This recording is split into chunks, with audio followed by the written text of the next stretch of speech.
Good afternoon जी। करें class start? आ गए सारे?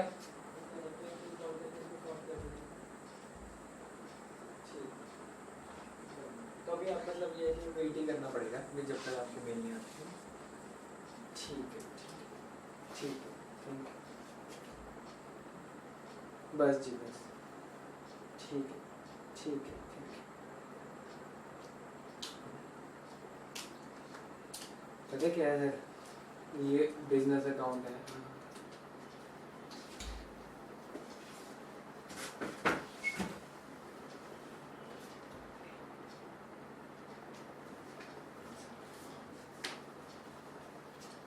आ जाइए जल्दी।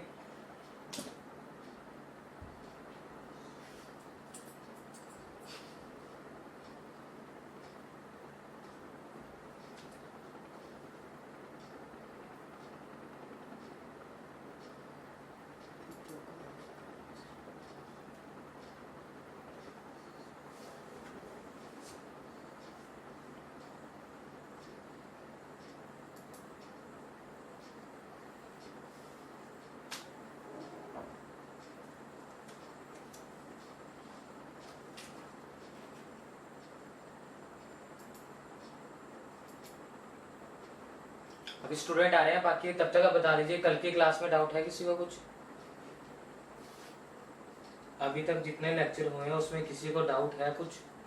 तो जब तक बाकी स्टूडेंट आ रहे हैं मैं आपका डाउट क्लियर कर देता हूँ।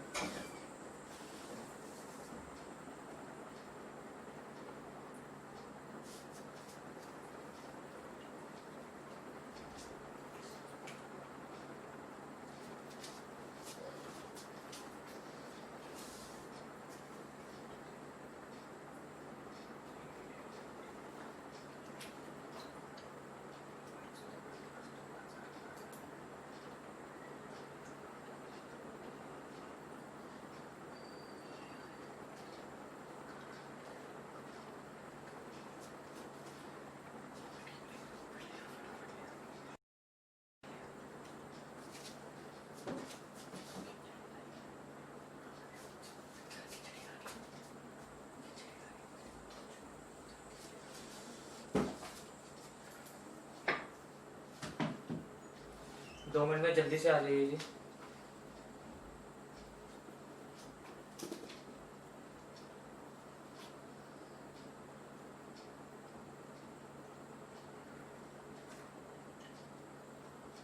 क्षमता जी, नोट्स के बारे में ना आपको जो पीडीएफ फॉर्म में भी नोट्स मिल जाएंगे।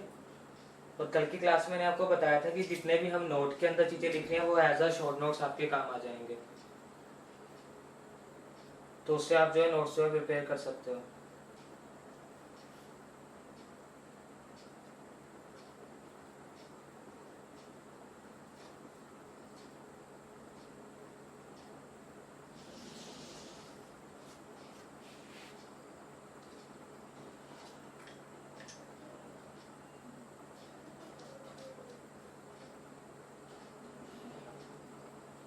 और किसी को कोई डाउट है? ट्यूट शीट भी जो है वो धीरे धीरे अपलोड होती रहेगी साथ साथ में।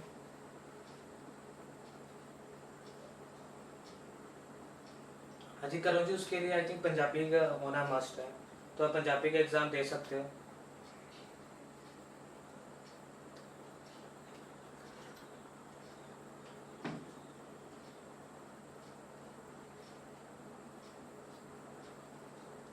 उसके अप्लाई कर सकते हैं। हाँ जी बिल्कुल कर सकते हैं।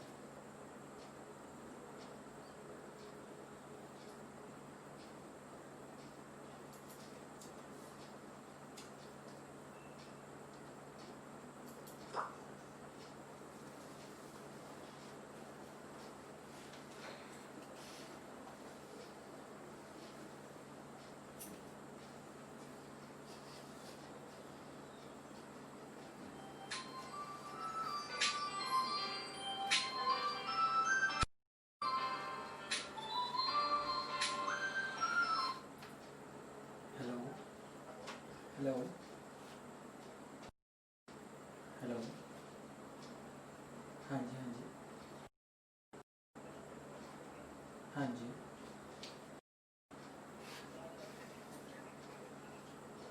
क्या प्रॉब्लम आ रही है?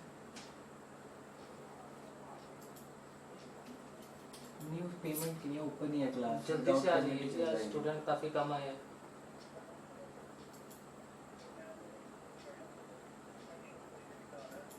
किसी को कोई डाउट है तो भी पूछ सकते हैं जी। जब तक बाकी स्टूडेंट आ रहे हैं तब तक आप चेक कर लेते हैं, अपने डाउट्स क्लियर कर सकते कोई हैं। नहीं कभी हो जाएगा अपडेट, ठीक है। हाँ जी हाँ जी हाँ जी हाँ जी। और मैं चेक कर लेता हूँ, मैं एक बार चेक कर लेता हूँ बेटा। क्या कहते हैं, मेरी बात सुनो, आपको कह तो दिया कि आपके ऊपर और क्लास हमारे यहाँ से ना फ्री नहीं लगी हुई है, अभी वो डली नहीं हुई पेड़ में। आप चेक करो एक बार, वो तो भी हो जाएगी, वो करवा रहे हैं, उसके ऊपर ही काम करवा रहे हैं। वो एक बार क्या रखें, काफ़ी इस बार लोड चला हुआ चल रहा है। आप एक बार रिफ्रेश करो, आपका चल रहा है, करके देखो रिफ्रेश। अरे करो तो सही, एक बार आप रिफ्रेश है, अभी रिफ्रेश करके तो देखो, एक बार रिफ्रेश करके कॉल करना मेरे को। जल्दी से आ जाइए जी, 5 मिनट में स्टार्ट करते हैं।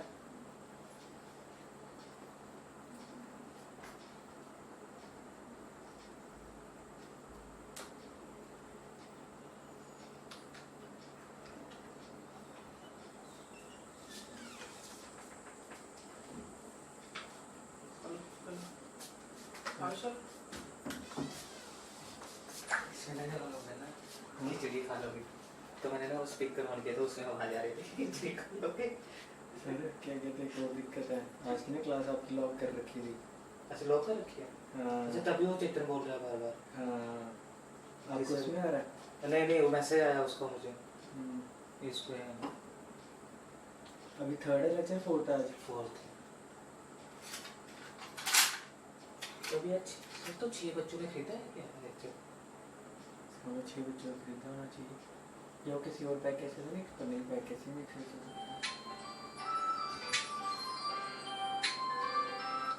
हेलो, हाँ जी चल गया? हाँ जी चल गया ना? हाँ जी हाँ, वो चल जाएगी, आपकी दिक्कत नहीं आएगी। और आपको कल आगे भी नहीं दिक्कत आने वाली। मेरी मैम से बात हुई थी, IVR नंबर है, अभी किसी पे भी कनेक्ट हो जाया करेगा, आप कॉल करोगे तो आपकी प्रॉब्लम नहीं आती। आप बस उस चीज़ की टेंशन ना लिया करो, आप बस स्टडी पे ध्यान दो, ठीक है? ओके।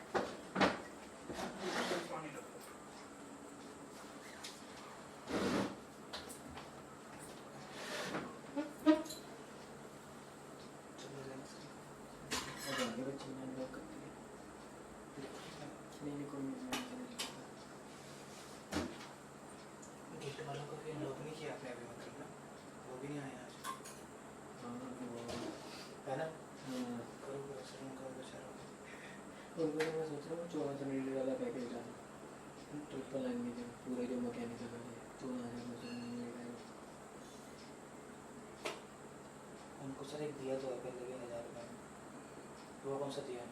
पता नहीं कौन सा दिया उन्होंने। रहने दो सर, अभी ये ठीक है। लड़ेगी ना? जब अगले पीस आएगा तब उसमें वो डालेंगे, बात तो एक ही होगी। हाँ तो भी रहने दो सर।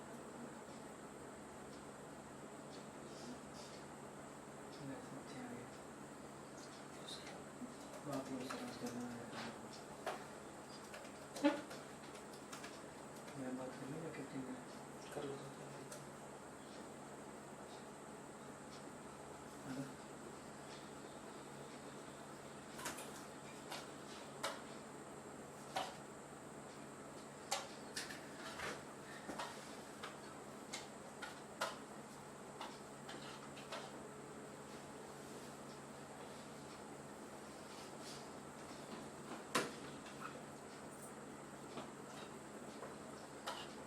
हाँ जी, गुड आफ्टरनून स्टूडेंट्स, कैसी चल रही है आपकी FM की क्लास?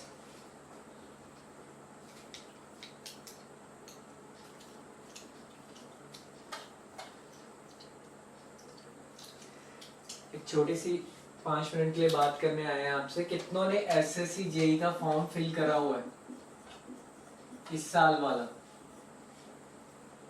कितनों ने SSC JEE का फॉर्म फिल करा, या और भी कोई गवर्नमेंट जॉब फिल करा हुआ अभी तक?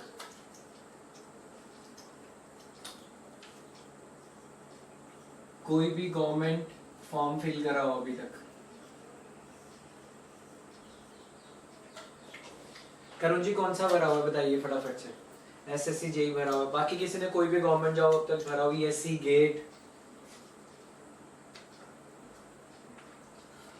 ठीक है जी, एसएससी जेई भरा हुआ है। एसएससी जेई के नोटिफिकेशन में आपको आइडिया हो गया कि एसएससी जेई पेपर मेरा 1 से लेके 4 सितंबर तक चला गया है। 1 से लेके 4 सितंबर तक चला गया, गुड। एचपी जेई का भरा करो जी। राजस्थान जेई का भरा हुआ केतन जी आपने, राजस्थान का पेपर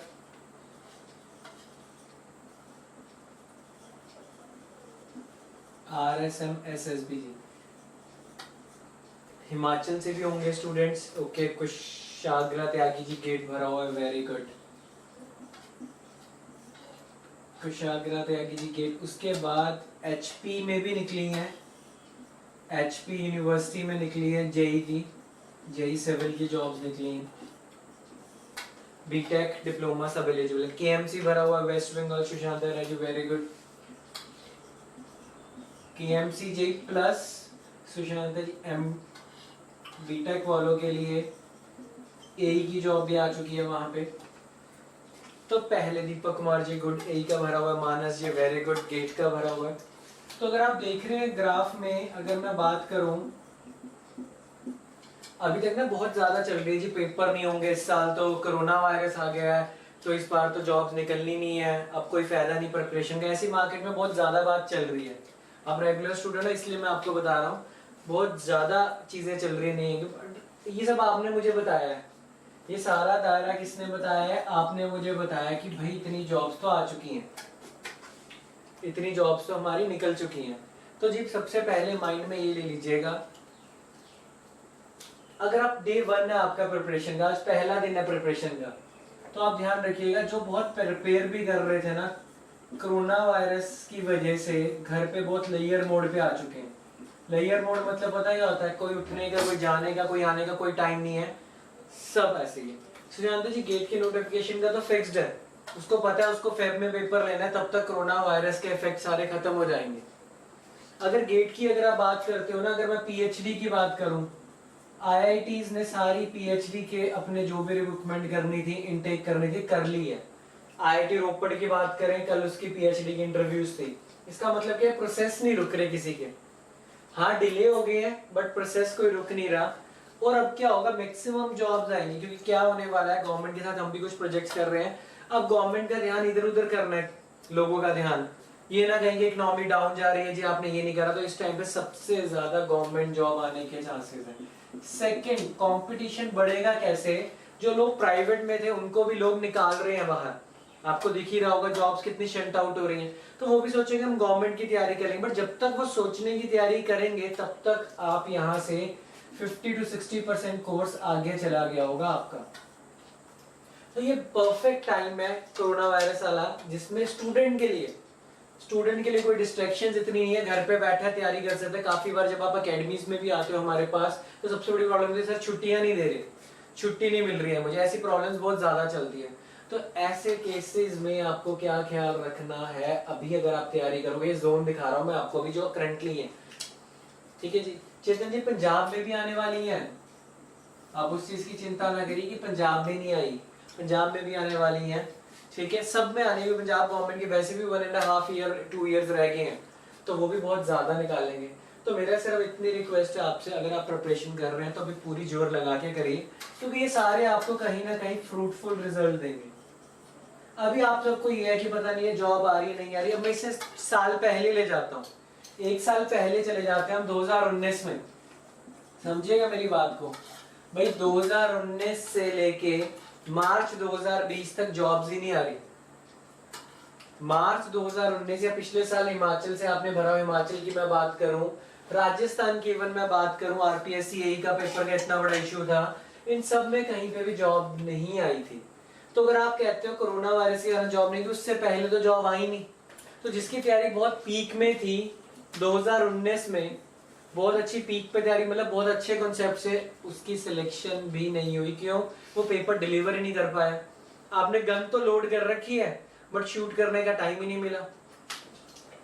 अब क्या तरीका है, अब गन में जंग लगने मत दो। अब क्या है, अब है असली तरीका तैयारी करने का। क्यों? जिसकी पीक पे तैयारी थी वो भी नीचे आ चुका है। अगर मैं थोड़ा वीक भी था, मैं काफी चीजों को कवर अप करके चीजें कवर अप कर लूंगा। तो आपको क्या ध्यान रखना है, इस टाइम पे प्रिपरेशन अपनी हाई रखनी है। टाइम लगाइए, 6 घंटे लगाइए, 7 घंटे लगाइए, अब बिल्कुल टाइम, अब आपके पास और कोई काम नहीं है, सिर्फ पढ़ना ही तो है, सिलेक्शन ही तो लेनी। जो कॉलेज जा रहे थे उनको भी कुछ नहीं करना। कॉलेज वालों को कौन सा कॉलेज बुलाया जा रहा है, और ऑनलाइन क्लासेस कॉलेज की तो सभी को पता कैसे थी। तो आप बहुत अच्छे से अपने आप को टाइम दे सकते हो, देख सकते हो आपका कौन सा सब्जेक्ट वीक था, कौन सा सब्जेक्ट स्ट्रॉन्ग था।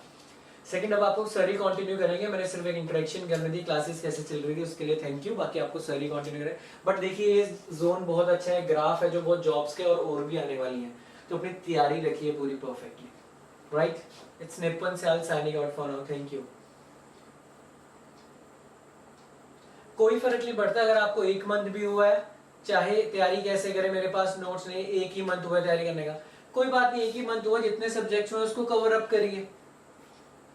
तैयारी करने के और भी बहुत तरीके हैं, उसको कवर करके, क्योंकि अभी हमने नेगेटिव नहीं लेना। क्या पता आपको कोई पेपर भी दे देगा ना लाके, भाई कल एसएससी जेईई के पेपर में ये आने वाला है, उसमें भी हम गलती निकाल देंगे, यार इसके सोल्यूशन नहीं आए, वो होती है हमारी एक नेगेटिव थिंकिंग, उसमें भी गलती, पेपर ला दीजिए, कल पेपर आ रहा है बट यार सोल्यूशन ही ला देते। तो ये प्रॉब्लम रहती है। आपको पॉजिटिव देखना है कि आपको पता है कि आपके पास तैयारी करने के टाइम में आप क्लास के लिए आ रहे हो, आपके पास अपॉर्चुनिटी है। 90% इंस्टीट्यूट इस टाइम पे बंद पड़े हैं, ठीक है, उनके सी एजुकेशन देने के भी मॉड्यूल नहीं है कि ऑनलाइन एजुकेशन दे लें, उसी फैकल्टी से दे लें, तो अभी आप वो चीज़ों को वो कर सकते हैं, ठीक है जी। तो परेशान मत हुई, अगर आगे लाइफ जॉब में भी डिफिकल्ट है, इतनी छोटी छोटी बातों में परेशान हो गए तो फिर कैसे चलेगा काम, ठीक है जी। All the best, it's Nipun Sail signing out for now.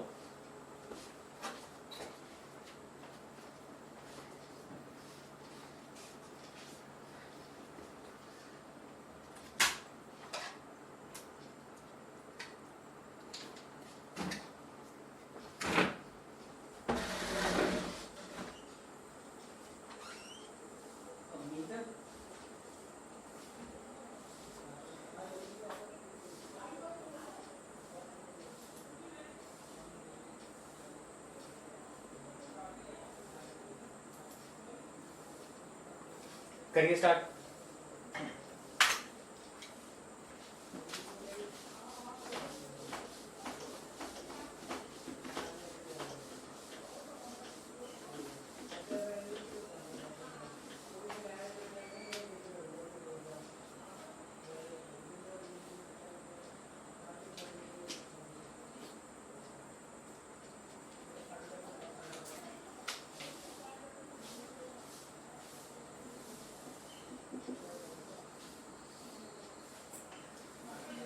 देखिए कल हमने स्टार्ट कर दिया था अबाउट द विस्कोसिटी, तो उसके अंदर विस्कोसिटी के अंदर मैंने आपको सिंपल से एक तो वेलोसिटी प्रोफाइल डिस्कस की थी हमने, दूसरा हमने किया था कि विस्कोसिटी का फिजिकल मीनिंग क्या होता है।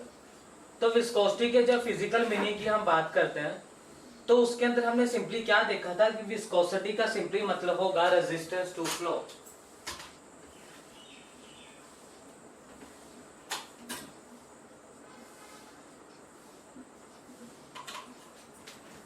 रेजिस्टेंस टू फ्लो मतलब कि किसी भी फ्लूइड के फ्लो होने में अगर कोई रेजिस्टेंस आती है तो उस प्रॉपर्टी को हम सिंपली क्या बोलते हैं, विस्कोसिटी। ये कल किया था।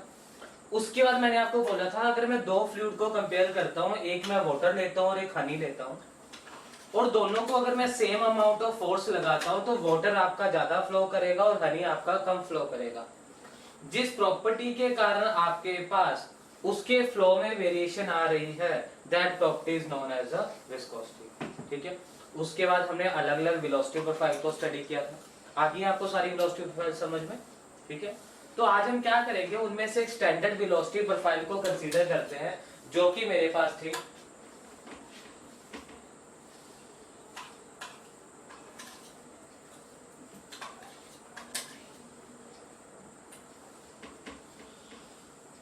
कल हमने ये वाली वेलोसिटी प्रोफाइल किया था एक, दो स्टैंडर्ड केस है इसका।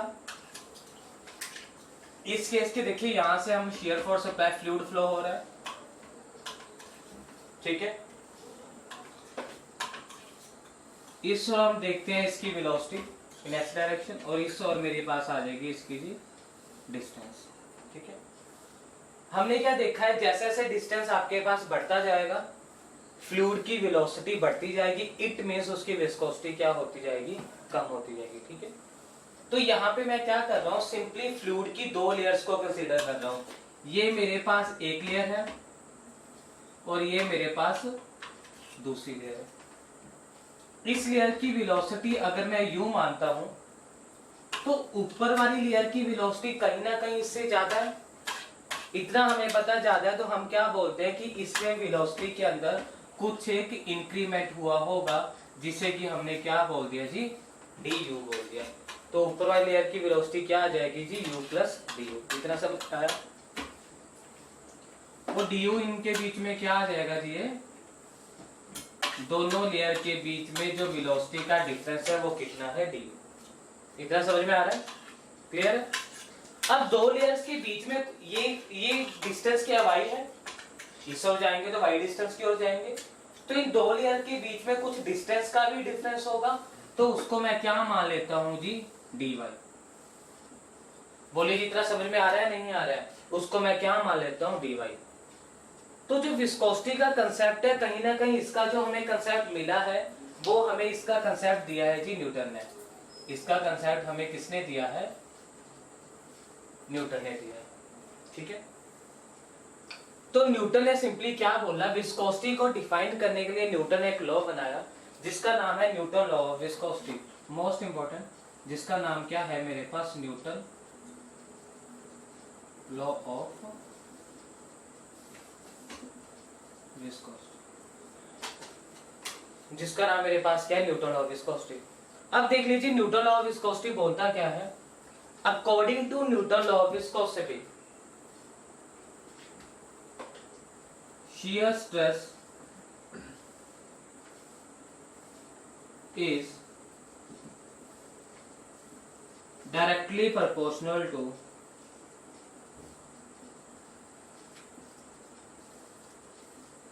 rate of shear strain or angular deformation. Newton law of viscosity simply क्या बोलता है, shear stress is directly proportional to rate of shear strain और एंगुलर डिफॉर्मेशन। इसमें देखिए जी, अब ना आपने बोला सर स्ट्रेस और स्ट्रेन का रिलेशन तो मैंने कहीं और भी पढ़ा है, तो मैं आपको बोलता हूं कि अगर आपने कभी स्ट्रेंथ ऑफ मटेरियल को पढ़ा होगा तो बेसिक लॉ क्या है स्ट्रेंथ ऑफ मटेरियल को स्टडी करने के लिए, that is the Hooke's law. ठीक है, then what is the difference between Hooke's law and Newton law of viscosity. Hooke's law हमेशा मुझे बताता है स्ट्रेस और स्ट्रेन के बीच में, लेकिन न्यूटन लॉ ऑफ विस्कोसिटी मुझे बताता है रेट ऑफ स्ट्रेन के बारे में। रेट का मतलब क्या होगा, पर यूनिट टाइम। रेट का मतलब क्या होगा जी, पर यूनिट टाइम। तो न्यूटन लॉ ऑफ विस्कोसिटी मुझे कहीं ना कहीं किस फॉर्म में बताता है जी, रेट, स्ट्रेस और रेट ऑफ शियर स्ट्रेन। तो अगर आप एग्जाम में लिखते हो ना, according to Newton law of viscosity shear stress is proportional to shear strain, तो वो डेफिनेशन बिल्कुल ही गलत होगी।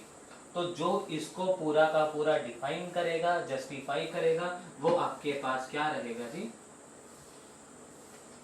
रेट ऑफ शियर स्ट्रेन रहेगा। इतना समझ में आया आप लोगों को।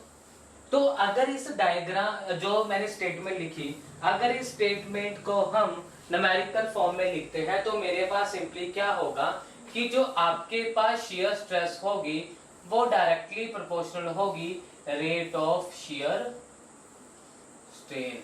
तो रेट ऑफ शियर स्ट्रेन को हम किससे डिनोट करते हैं, टाउ बताएगा जी आपको शियर स्ट्रेस के बारे में, और du डिवाइड बाय dy आपको बताएगा जी, इसको मैं बोलता हूं वेलोसिटी ग्रेडियंट, इसका दूसरा नाम है, और रेट ऑफ शियर स्ट्रेन। ठीक है जी। अब देख लीजिए न्यूटन ने ये कंसेप्ट को दिया, लेकिन आपने आज से एक बात को ध्यान रखना है, यूनिवर्स में जब भी हमने कुछ प्रूव करना है then left hand side must be equal to right hand side. जो लेफ्ट साइड है वो इक्वल टू होना चाहिए राइट साइड के। यहाँ पे ये तो प्रोपोर्शनल है, दोनों इक्वल तो नहीं है, इसने मुझे डायरेक्टली प्रोपोर्शनल बताया है। तो कहीं ना कहीं इसको इक्वल करने के लिए मुझे यहाँ पे क्या करना पड़ेगा, एक कांस्टेंट को ऐड करना पड़ेगा। तो इसको इक्वल करने के लिए जिस कांस्टेंट को हम ऐड करते हैं वो कहलाता है आपके पास कोफिशिएंट ऑफ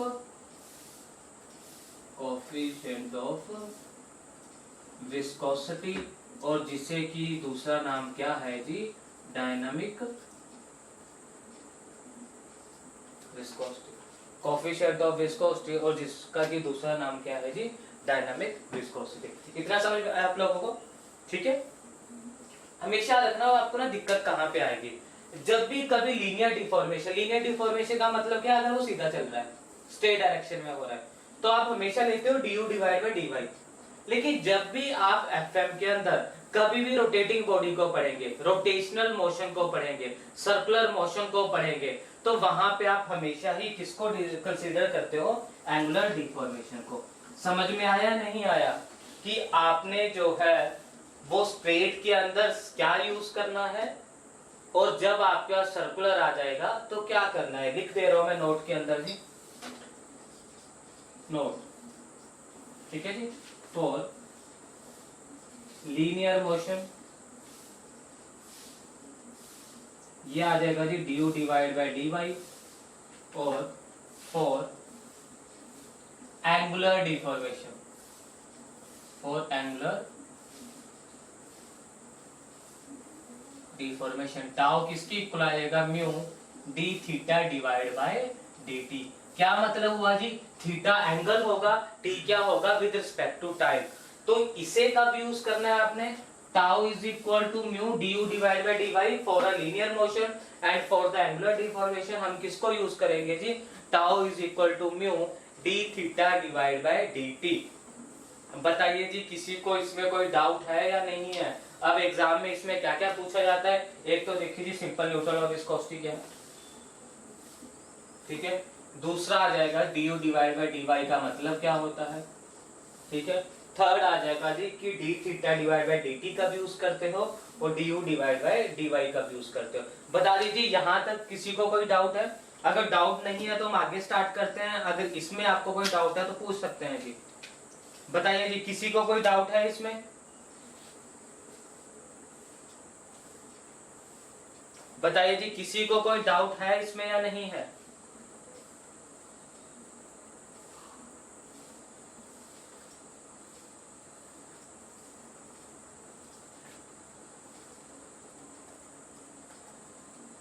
हाँ जी, लिख लीजिए, नोट कर लीजिए, नोट भी कर लीजिए और साथ साथ में बता भी दीजिए। अगर किसी को कोई पॉइंट नहीं समझ में आया है, अगर किसी को कोई पॉइंट नहीं समझ में आया तो पूछ लीजिए।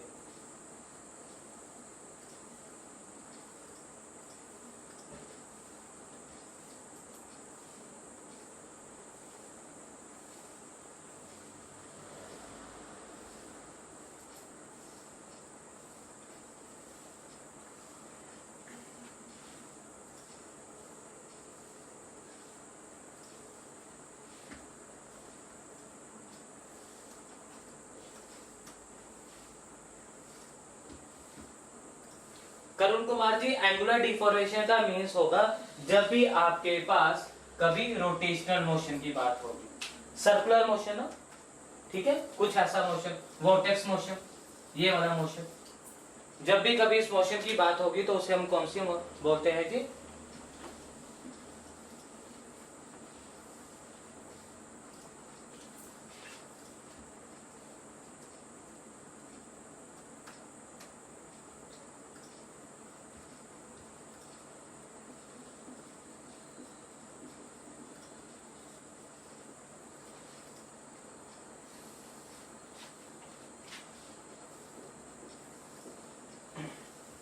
हाँ जी संजय जी, आपको है कि sir rate of shear strain du divide by dy कैसे आया, ये पूछ रहे हो आप, ठीक है।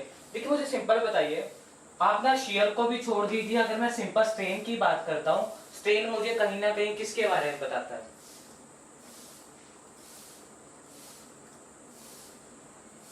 स्ट्रेन कहीं ना कहीं मुझे किसके बारे में बताता है, डायमेंशन के अंदर जो चेंज होगा, डायमेंशन के अंदर जो चेंज होगा उसी के बारे में बताएगा। यहाँ पे कौन सा डायमेंशन चेंज होगा, when we apply the force, यहाँ पे जिस डायमेंशन को हम कंसीडर करते हैं दैट इज द du। और यहाँ पे ना हम दो लेयर को कंपेयर कर रहे हैं, दो लेयर को अगर कंपेयर करेंगे तो उन दो लेयर के बीच में कुछ डिस्टेंस भी तो होगा, उस डिस्टेंस का डिफरेंस मेरे पास क्या है, dy। तो जो ये वाला du है और जो ये वाला dy है, यही आपको क्या बताता है, दो लेयर के बीच में कितना आपका डिफरेंस हुआ। सुशांता जी देखिए, जो आप बोल रहे हो ना कि इसका स्ट्रेन का मतलब change in length per unit length होता है, तो देखिए जरूरी नहीं है हम स्ट्रेन के अंदर लेंथ को ही कंसीडर करें। तो स्ट्रेन के अंदर ना हम अलग अलग डायमेंशन को कंसीडर करते हैं, इसलिए जो स्ट्रेन की डेफिनेशन होती है वो आपके पास चेंज इन डायमेंशन होता है, ना कि चेंज इन लेंथ होता है। तो वो आपके पास डिपेंड करता है कि लॉन्गिट्यूडनल स्ट्रेन है तो आप लेंथ भी लिख देते हो, लेकिन अगर मैं आपको स्ट्रेंथ ऑफ मटेरियल जब हम करेंगे तो वहां पर मैं आपको बताऊंगा कि लॉन्गिट्यूडनल स्ट्रेन के अंदर उसकी एग्जैक्ट डेफिनेशन क्या होगी। तो इसकी जो है स्ट्रेन की जो डेफिनेशन होगी वो होगी change in dimension upon the original dimension. ठीक है जी, आ गया समझ में? आगे चलें या फिर से रिपीट करूं? जल्दी से बता दीजिए, आगे चलूं या फिर से रिपीट करें?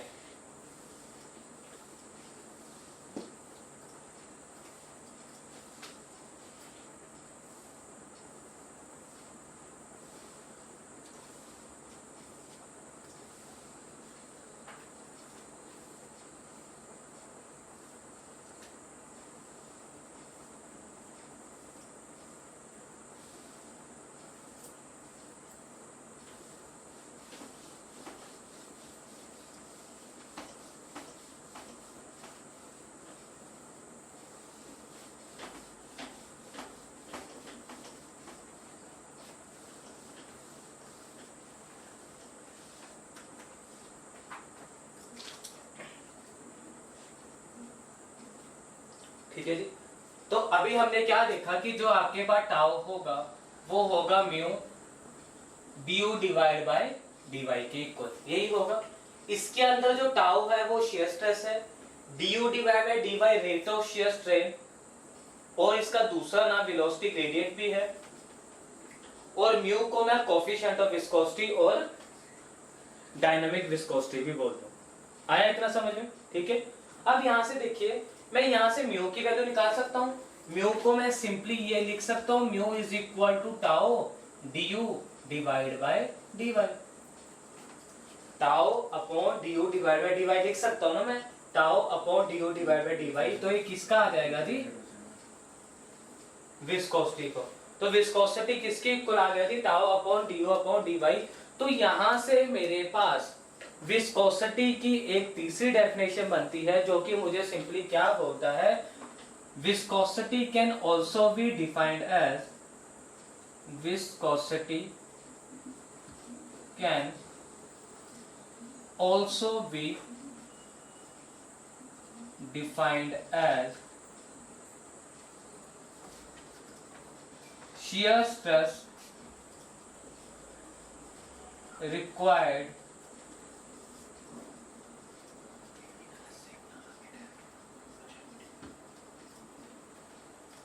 shear stress required to produce unit rate of shear strain। ठीक है, तो यहां से मेरे पास क्या आ जाएगा जी? Viscosity can also be defined as shear stress required to produce the unit rate of shear strain, that is also known as the viscosity। यहां तक क्लियर हो गया? ठीक है, अब जो एग्जाम में नेक्स्ट इससे पूछा जाता है वो आपके पास क्या होगा कि डायनामिक क्वांटिटी की आपके पास यूनिट क्या होगी। आपके पास जो डायनामिक विस्कोसिटी है उसकी यूनिट क्या होगी।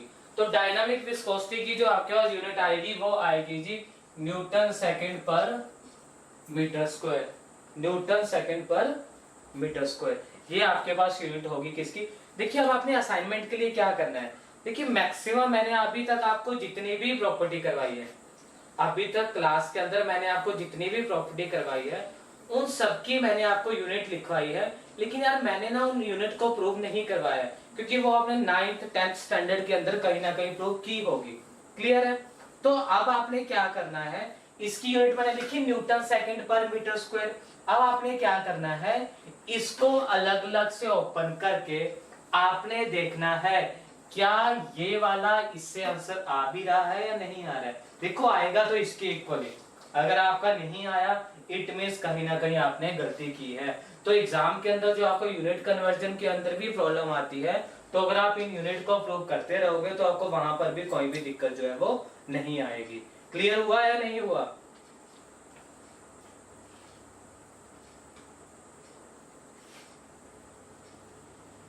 ठीक है जी।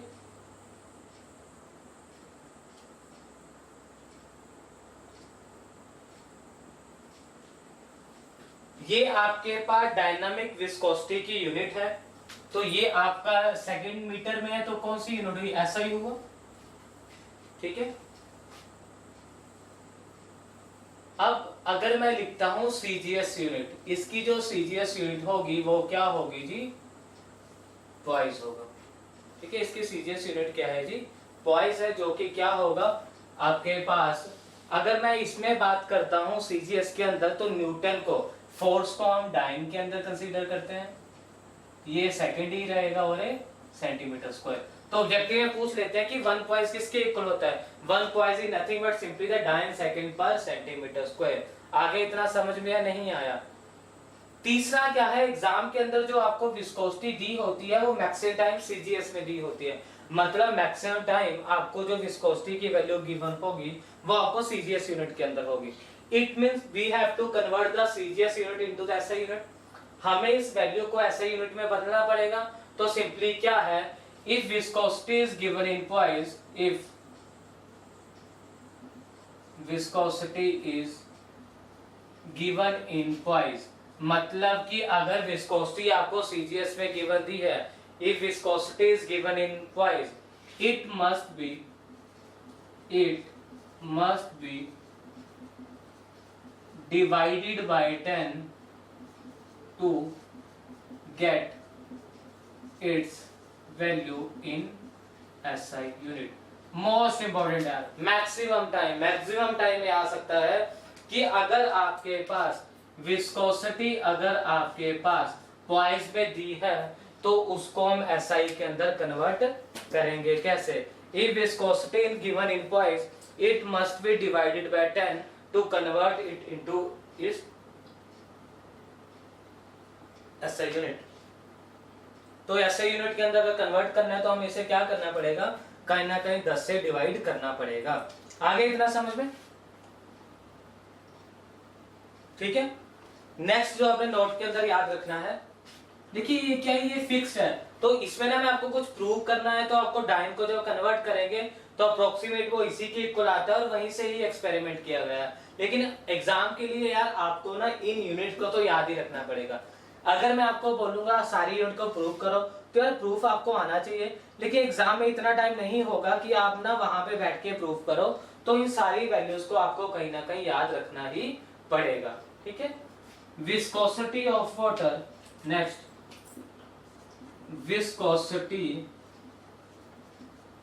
Of pani at 20 degree Celsius is 0.01 poised.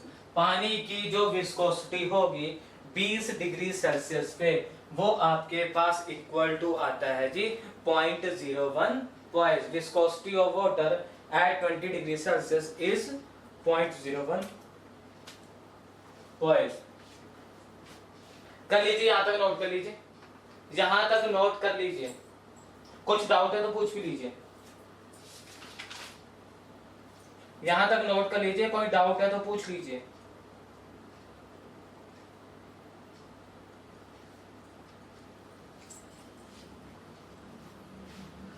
कोई डाउट है किसी को?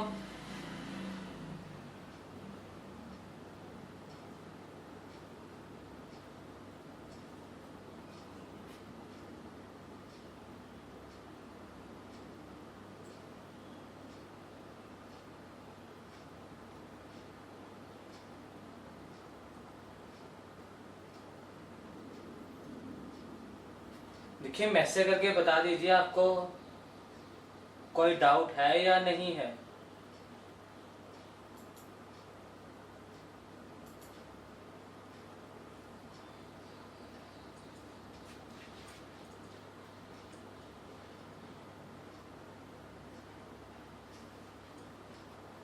हाँ जी चेतन राजपूत जी, डाइन क्या है ये पूछ रहे हो आप? हाँ, फोर्स को जब भी आप सीजीएस के अंदर स्टडी करते हैं तो उसकी यूनिट क्या होती है जी? डाइन होती है।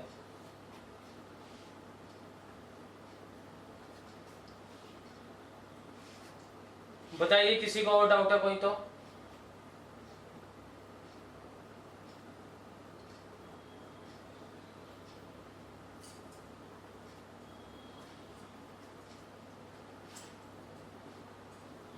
ठीक है, और लिख लीजिए, ऑब्जेक्टिव में पूछा जाता है 1 सेंटीफाइज किसके इक्वल होगा?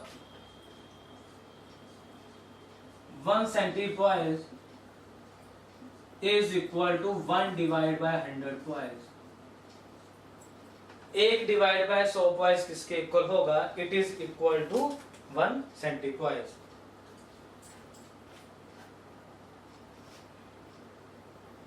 हाँ जी चेतन राजपूत जी बिल्कुल सही है। चेतन राजपूत जी आपने पूछा है कि वाटर की जो विस्कोसिटी है वो आपने 20 डिग्री सेल्सियस पे ही क्यों ली? बिल्कुल ही सही क्वेश्चन पूछा है आपने। इसे समझ लीजिए, ध्यान से समझ लीजिए। देखिए सबसे पहले देखिए, जब भी हम किसी क्वांटिटी को प्रूव करते हैं तो उसके लिए ना हमें कहीं ना कहीं इस चीज को लेकर चलना पड़ता है, स्टैंडर्ड टेम्परेचर एंड प्रेशर। जब भी हम किसी भी प्रॉपर्टी को प्रूव करना है तो उस केस के अंदर आपको एसटीपी को स्टडी करना पड़ता है, that is the standard temperature and pressure. ठीक है, तो 20 डिग्री सेल्सियस एक ऐसा टेम्परेचर है ना जिसको आप कहीं पर भी 20 डिग्री सेल्सियस एक ऐसा टेम्परेचर है जिसको आप कहीं पर भी किसी भी कंडीशन पे मेंटेन कर सकते हैं। तो जब भी आप किसी फ्लूइड प्रॉपर्टी को पढ़ते हैं वहां पे जो स्टैंडर्ड टेम्परेचर माना जाता है वो टेम्परेचर रहता है जी 20 डिग्री सेल्सियस। आया समझ में या नहीं आया? चेतन राजपूत जी आया समझ में या नहीं आया कि 20 डिग्री सेल्सियस हम क्यों लेते हैं? किसी को डाउट को इसके अलावा?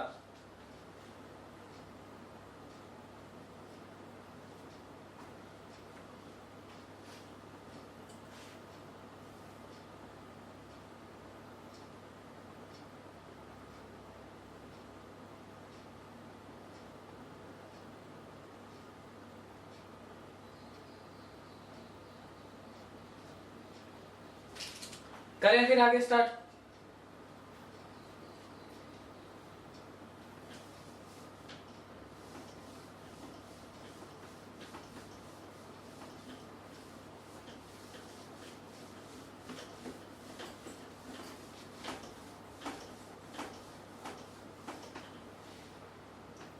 आप लोगों को अगर कोई डाउट नहीं है तो मेरा एक छोटा सा डाउट है, उस डाउट को आप क्लियर कीजिए। एग्जाम में क्या प्रॉब्लम पूछी गई है? आप लोगों को कोई डाउट है या नहीं है? कोई डाउट है या नहीं है?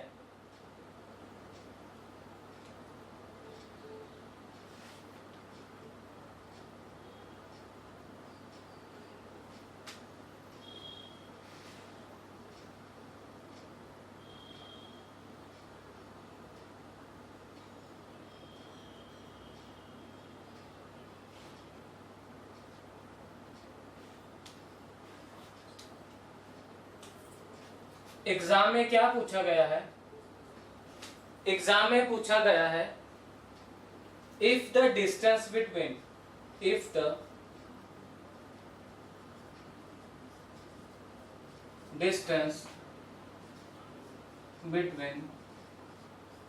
two layer is if the distance between two layer is if the distance between two layer is very less, if the distance between two layer is very less, then what will be the value of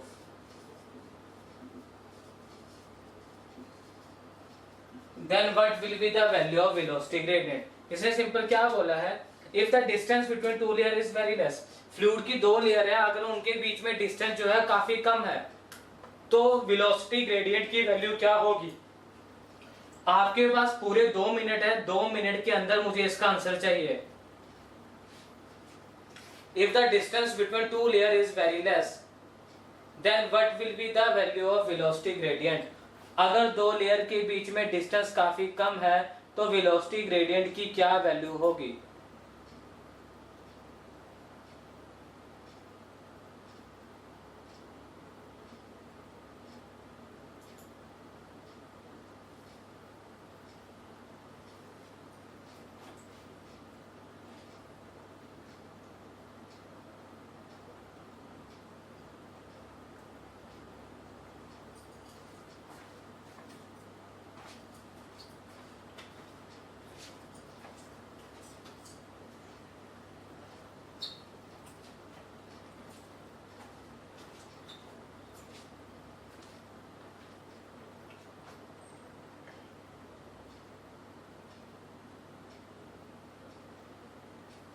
Manas ji, answer गलत है आपका।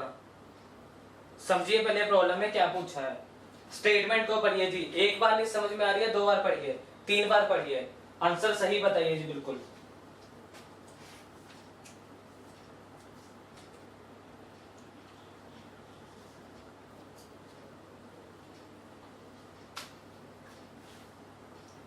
नहीं मानस जी, नहीं, गलत है।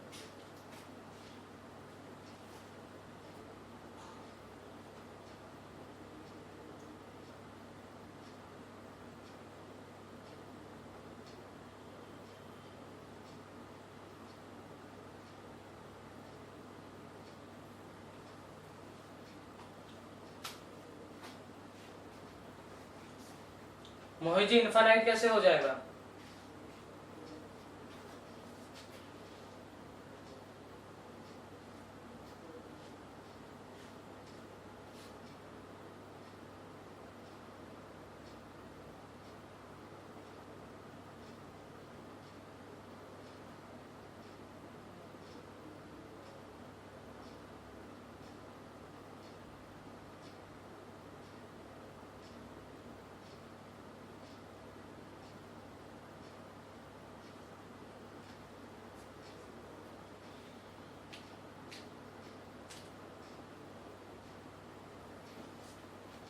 समझ लीजिए, समझ लीजिए।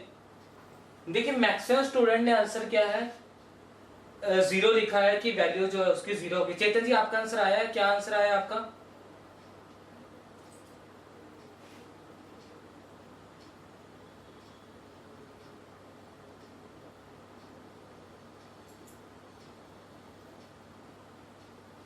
कुशगर, आप बताइए आंसर क्या आया है? दीपक जी, क्या आंसर आया आपका?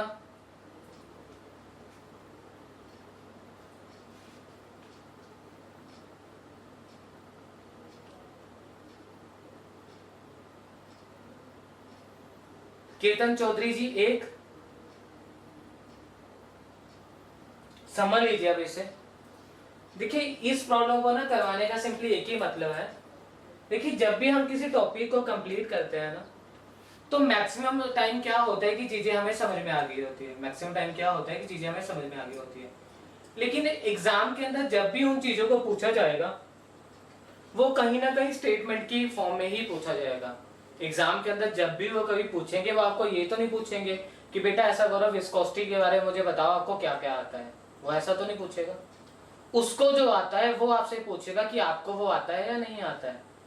तो सबसे पहले तो आपने क्या करना है, स्टेटमेंट को यार समझना शुरू करना है। इसने क्या लिखा है, if the distance between two layer is very less. हमने जो आइडियल केस किया वो केस क्या था, ये है और ये है, यही किया था हमने, ठीक है। यहां पे मैंने 2 लेयर कंसीडर किया था और उनके बीच की वेलोसिटी का डिफरेंस क्या था, du, और इसका डिफरेंस क्या था, dy था। यही किया था हमने, ठीक है, यही किया था हमने। यहां पे इसने बोला है कि ये जो डिस्टेंस है ना, बड़ा ही कम है। ये जो डिस्टेंस है ना, ये क्या है, बिल्कुल ही कम है। इसने क्या लिखा है, वेरी लेस। वेरी लेस का मतलब है बहुत ही कम है। अगर इन दोनों के बीच में जो डिस्टेंस है काफी ही कम होगा लेयर के बीच में, तो यार हमने क्या बोला है, रेजिस्टेंस के लिए रेजिस्टेंस को कम करना है तो कहीं ना कहीं डिस्टेंस क्या होता जाना चाहिए, बढ़ते रहना चाहिए। लेकिन यहाँ पे डिस्टेंस तो काफी कम है। डिस्टेंस अगर कम है तो जो आपके पास एक लेयर की वेलोसिटी होगी वही क्या रहेगी, उससे दूसरी लेयर की वेलोसिटी रहेगी। तो जो आपके पास du डिवाइड बाय dy होगा वो क्या होगा, कांस्टेंट होगा। अब देखिए जी, आप में से ना मैक्सिमम ने आंसर 0 दिया है, तो पहले समझ लीजिए इन्फिनिटी तो नहीं होगा, इतना तो सबको समझ में आ गया होगा। लेकिन अब आपको आएगा सर 0 होगा या कांस्टेंट होगा, मैक्सिमम डाउट हमें उसी में ही आ रहा है।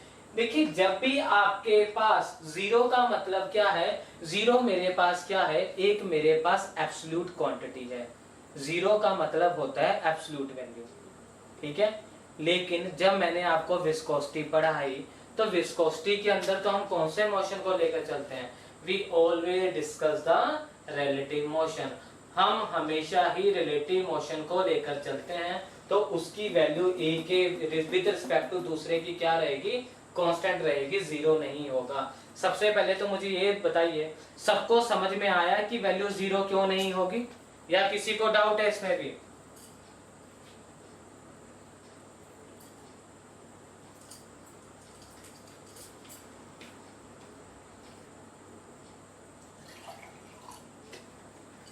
बताइए समझ में आया या नहीं आया?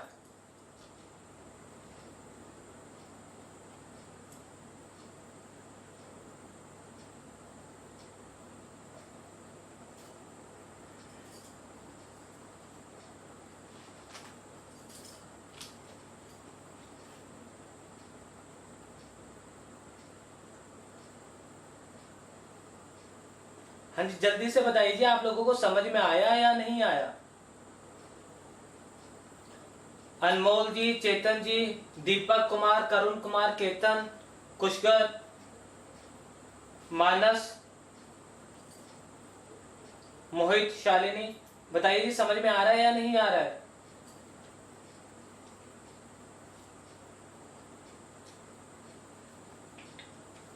किसी को कोई डाउट है या नहीं है? ठीक है जी, ठीक है।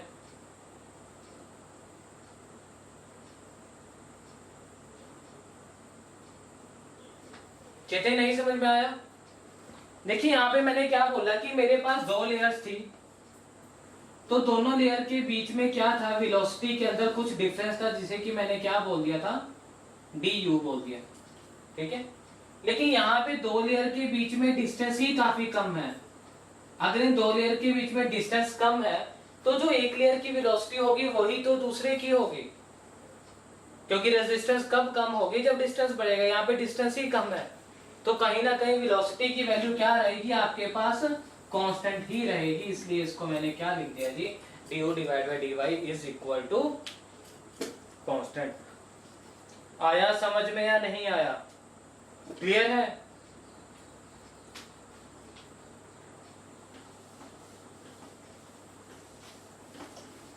ठीक है, इस प्रॉब्लम पे इंपॉर्टेंट मार्क कर लेना, क्योंकि काफी कम एग्जाम में पूछा गया है। तो जितनी प्रॉब्लम अभी कम बार पूछी गई है उसके चांसेस कहीं ना कहीं ज्यादा है कि वो आपसे जो है एग्जाम के अंदर मैक्सिमम टाइम उन प्रॉब्लम्स को पूछा जा सकता है। ठीक है, नेक्स्ट हम देख लेते हैं कि अभी हमने पढ़ा डायनामिक विस्कोसिटी। डायनामिक विस्कोसिटी को हमने कहीं ना कहीं उसके अंदर जो जो भी टर्मिनोलॉजी थी, जो भी उसकी एसआई यूनिट थी, जो भी उसकी सीजीएस यूनिट थी, उन सबको हमने जो है क्लियर किया है। ठीक है, अब हम जो नेक्स्ट टॉपिक स्टार्ट कर रहे हैं वो विस्कोसिटी का ही पार्ट है। विस्कोसिटी अभी तक खत्म नहीं हुई है। We simply divided the viscosity into 2 parts. विस्कोसिटी को जब भी हम स्टडी करते हैं हम 2 हिस्सों में स्टडी करते हैं। एक तो करते हैं जी उसका डायनामिक फॉर्म और दूसरा करते हैं जी उसका काइनेमेटिक फॉर्म। एक उसका करते हैं हम डायनामिक फॉर्म, दूसरा हम क्या करते हैं जी उसका काइनेमेटिक फॉर्म। अब हम देख लेंगे जी कि जो मेरे पास काइनेमेटिक विस्कोसिटी है उसका मतलब आपके पास सिंपली क्या होगा। तो देखिए जब भी हम अभी बात करते हैं काइनेमेटिक विस्कोसिटी की, तो kinematic viscosity is nothing but simply the dynamic हमने पढ़ लिया। अब हम डिस्कस करते हैं जी अबाउट द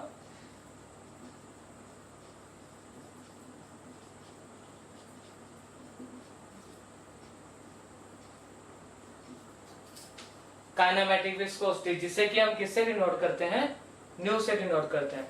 काइनेमेटिक विस्कोसिटी को हम किससे डिनोट करते हैं जी, न्यू से डिनोट करते हैं। अब देख लेते हैं जी इसका मतलब है क्या।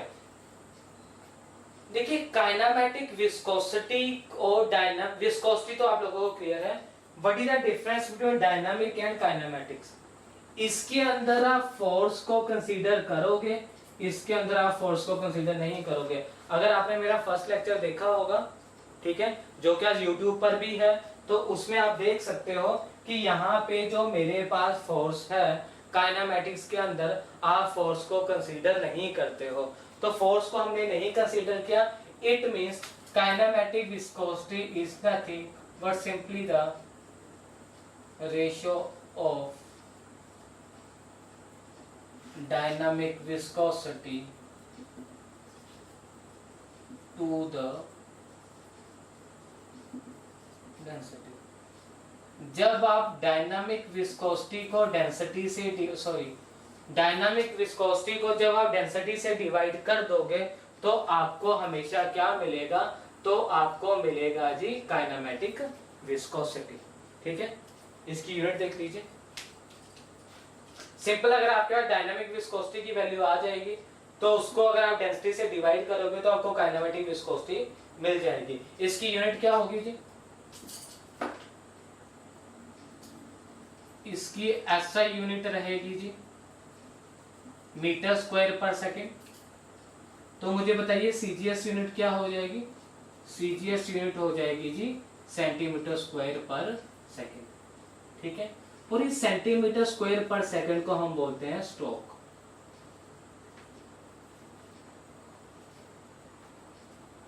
ठीक है जी, अगर आपको स्ट्रोक को कन्वर्ट करना है, किसके अंदर करना है जी, इसके अंदर कन्वर्ट करना है, तो आपको ही conversion of stroke into metre square per second, तो आपको क्या करना है जी, मल्टीप्लाई करना है विद किससे, 10⁻⁻⁴। यहां से ही क्लियर है, ये मीटर स्क्वायर है, ये सेंटीमीटर स्क्वायर है। ठीक है, कितने आ जाएंगे, 100 आ जाएगा, 100 का स्क्वायर करेंगे कितना आ जाएगा जी, 10⁻⁻⁴ से।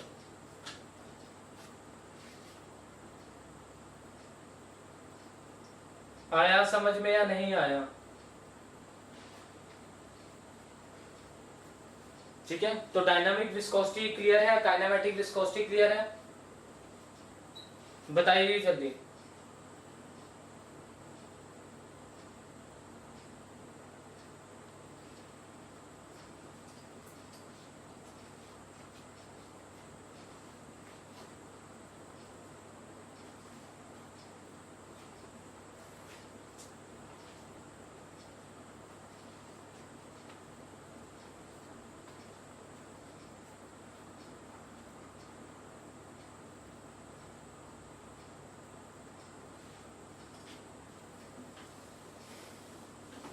ठीक है जी,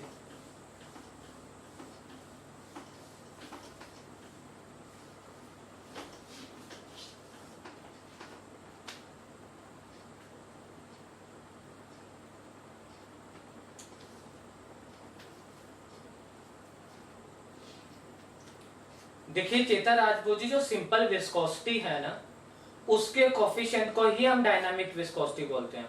तो जो मैंने आपको विस्कोसिटी की डेफिनेशन लिखवाई है ना, वो ही डायनामिक विस्कोसिटी की डेफिनेशन है, क्योंकि जो सिंपल विस्कोसिटी है वही आपको किसके बारे में बताती है, डायनामिक विस्कोसिटी के बारे में। अलग से उसकी कोई भी डेफिनेशन नहीं है। तो जो कल से हमने शुरू किया है ना विस्कोसिटी, वो कहीं ना कहीं डायनामिक विस्कोसिटी ही है।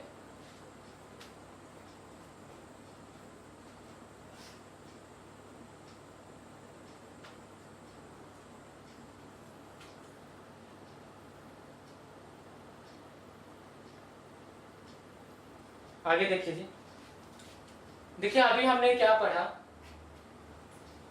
कि जो शियर स्ट्रेस होगा वो किसके इक्वल होगा, mu du divide by dy के इक्वल होगा, पढ़ा हमने ये, ठीक है।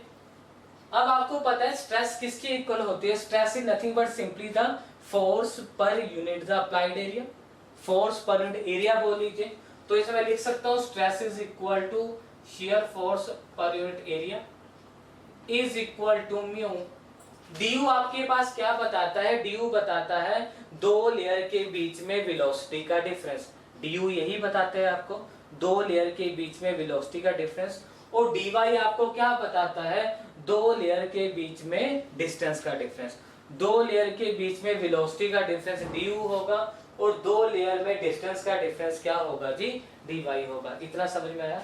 लेकिन अगर यहाँ पे मैं एक लेयर की बात ही करता हूँ, अगर यहाँ पे मैं सिंपल एक लेयर की ही बात करता हूँ, तो उस लेयर की कोई ना कोई एब्सोल्यूट विस्कोसिटी होगी, एब्सोल्यूट वेलोसिटी होगी, आया समझ में। और उस लेयर का रेफरेंस पॉइंट से कोई एब्सोल्यूट डिस्टेंस होगा, ठीक है।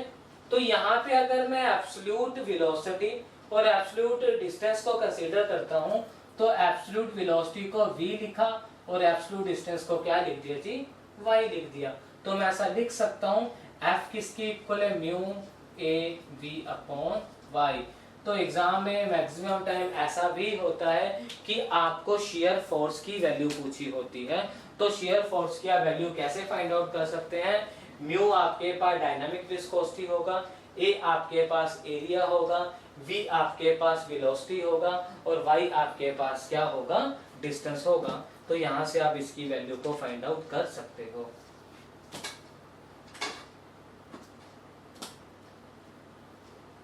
ठीक है, डन।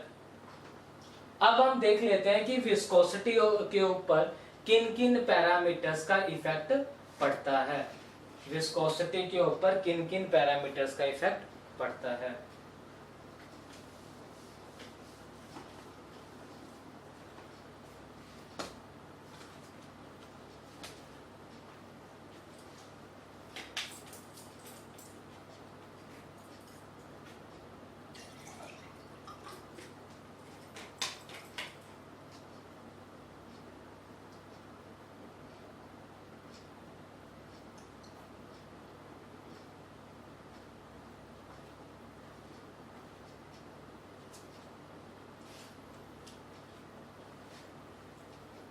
नेक्स्ट है जी variation of viscosity, variation of viscosity with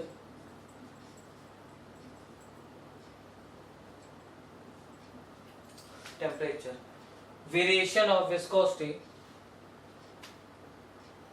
with temperature. समझ लीजिए इसे ध्यान से।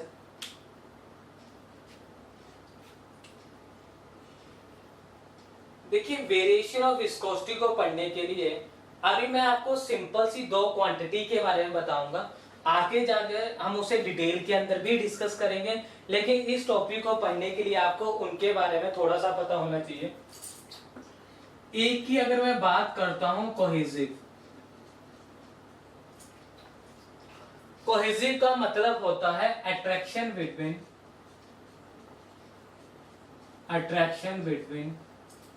Same kind of molecule.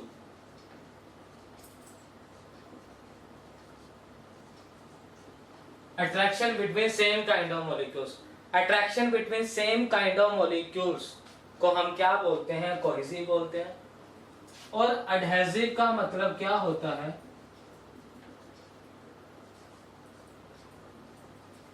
attraction between different kind of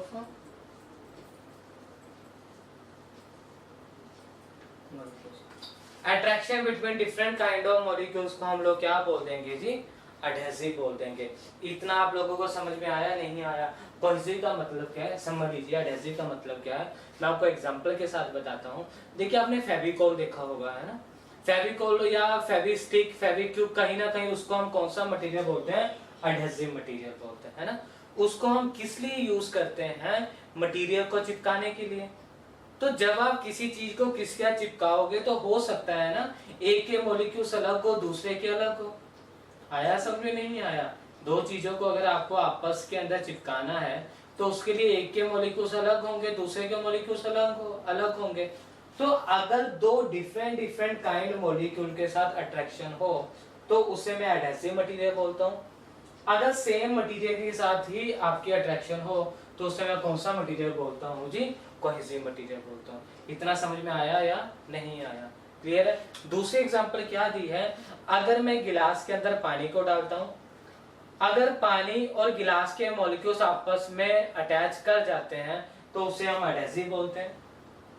अगर पानी के मॉलिक्यूल्स के साथ ही अटैच करते हैं या अट्रैक्शन होती है तो उसे मैं क्या बोलता हूँ जी, कोहेसिव मटेरियल बोलता हूँ। क्लियर हुआ या नहीं हुआ कि एडहेसिव क्या है और कोहेसिव क्या है? बताइए जी।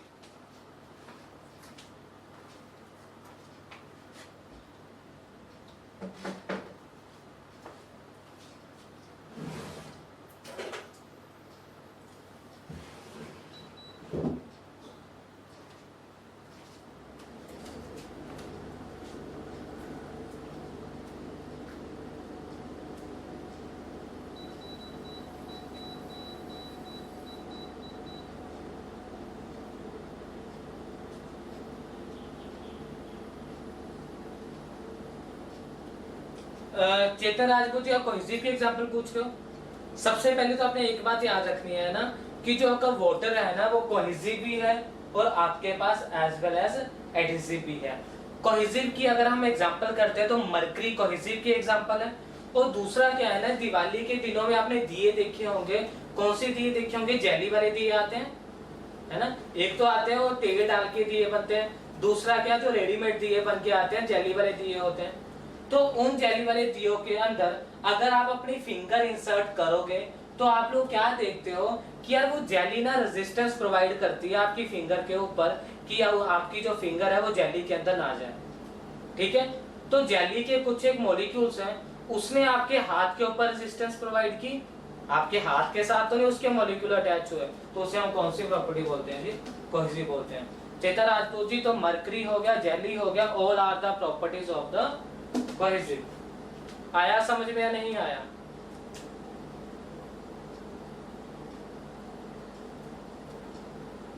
ठीक है, समझ लीजिए। Variation of viscosity with temperature. तो देखिए, जब भी हम कभी विस्कोसिटी को स्टडी करेंगे तो विस्कोसिटी को स्टडी करने के लिए हम दो पैरामीटर को स्टडी करेंगे। एक तो हम देखेंगे जी intermolecular forces, intermolecular forces, intermolecular forces.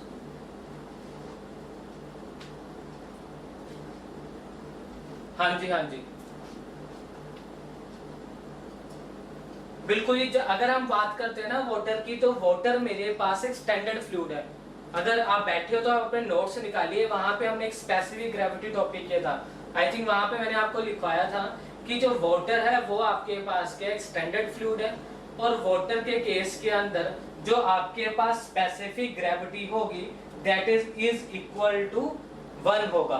तो उससे ही हम कंपेयर करते हैं, तो उससे मैं स्टैंडर्ड फ्लूइड क्यों मानता हूं? क्योंकि उस केस के अंदर वाटर आपका कोहेसिव भी है और एडहेसिव भी है। आई थिंक मैंने नोट्स के अंदर लिखाया होगा आपको ना कि water as a standard fluid use करते हैं। तो वाटर आपका दोनों है, कोहेसिव भी है और एडहेसिव भी है।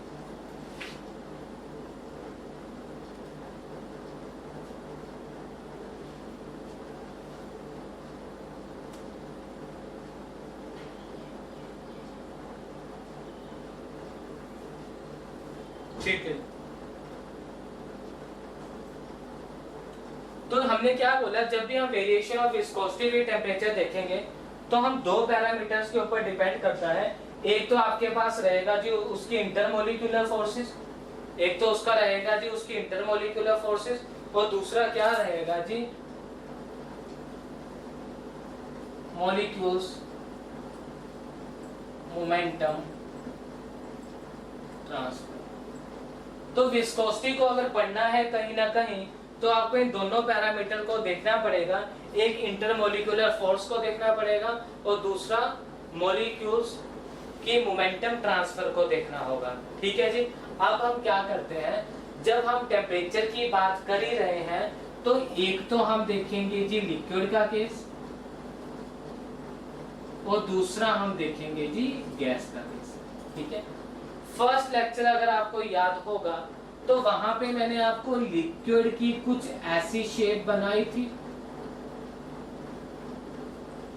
और गैसेस की क्या होगी, कुछ ऐसी शेप होगी। ठीक है। अब मैं क्या करता हूं, इसका टेम्परेचर, इसको हीट करता हूं, इग्नाइट करता हूं। इसकी अगर मैं बात करूं तो मुझे ना दोनों में बताओ लिक्विड और गैस में कोहेसिव फोर्स किस में ज्यादा है, लिक्विड और गैसेस में कोहेसिव फोर्सेस किस में ज्यादा है। जब मैं लिक्विड और गैस की बात करता हूं तो कोहेसिव फोर्सेस किस में ज्यादा है, लिक्विड में ज्यादा है या गैसेस में ज्यादा है, जल्दी से कमेंट करके बताइए जी।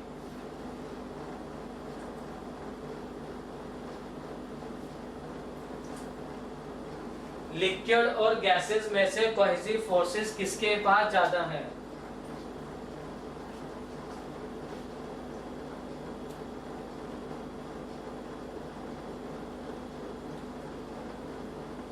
माइनस जी गलत बता रहे हो आप, समझिए कॉन्सेप्ट को।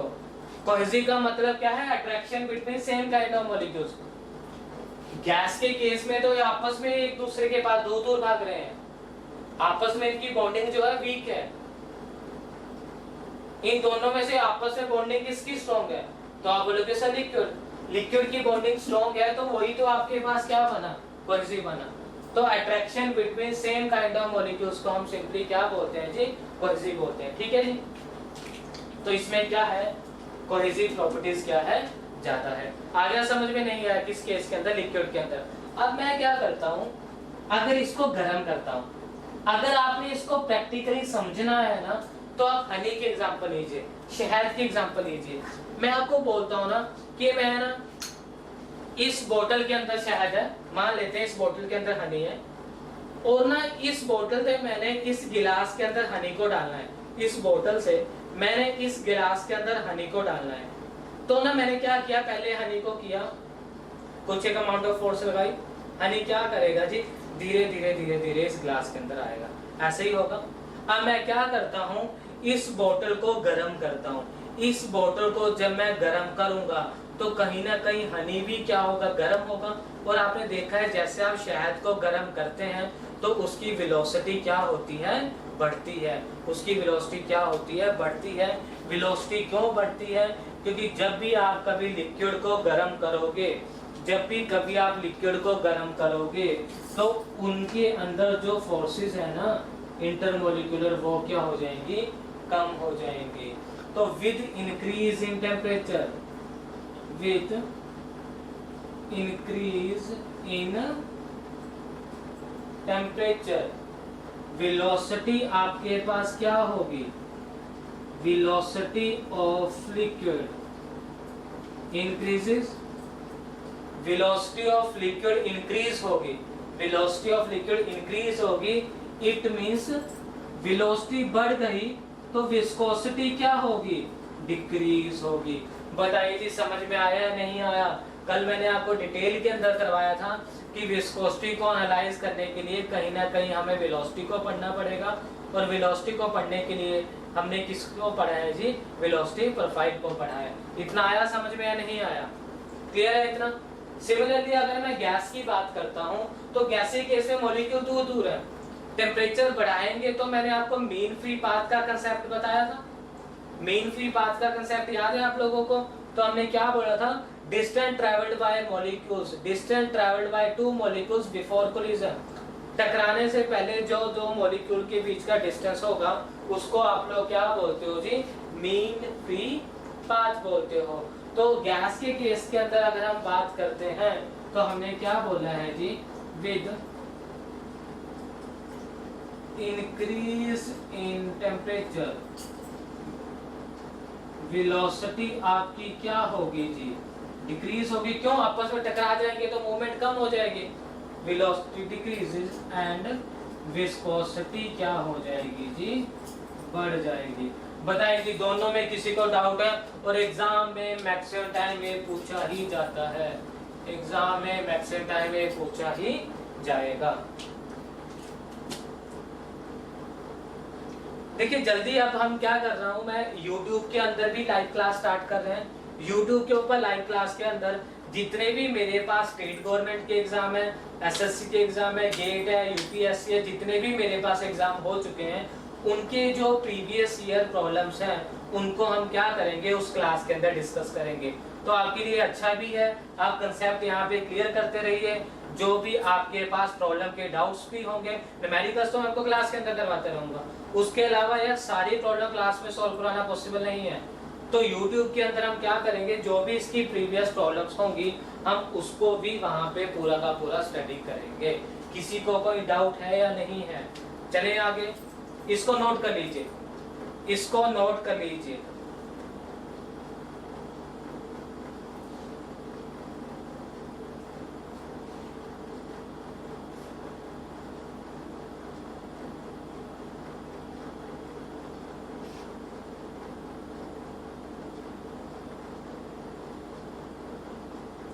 इसको नोट कर लीजिए जल्दी, 2 मिनट का टाइम दे रहा हूं जी, 2 मिनट में नोट कर लीजिए।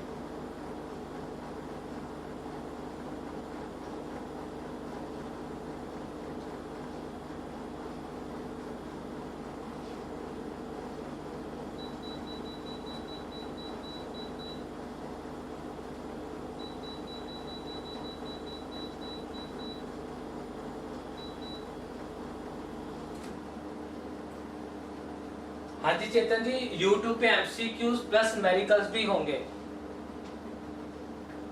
उसमें अप्रोक्सीमेट सारी ही प्रॉब्लम सॉल्व होंगी जो कि प्रीवियस एग्जाम में पूछी जा चुकी हैं, चाहे वो आपके पास ऑब्जेक्टिव हो, सब्जेक्टिव हो। उसके SSC कन्वेंशनल का भी स्टार्ट करेंगे उसी पे ही, जो कि आपका गेट और UPSC के लिए हेल्पफुल रहेगा।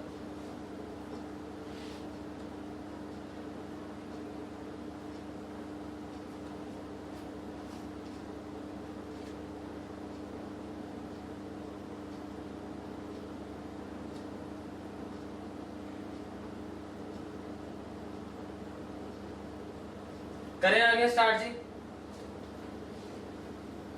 किसी को कोई डाउट है या आगे स्टार्ट करें?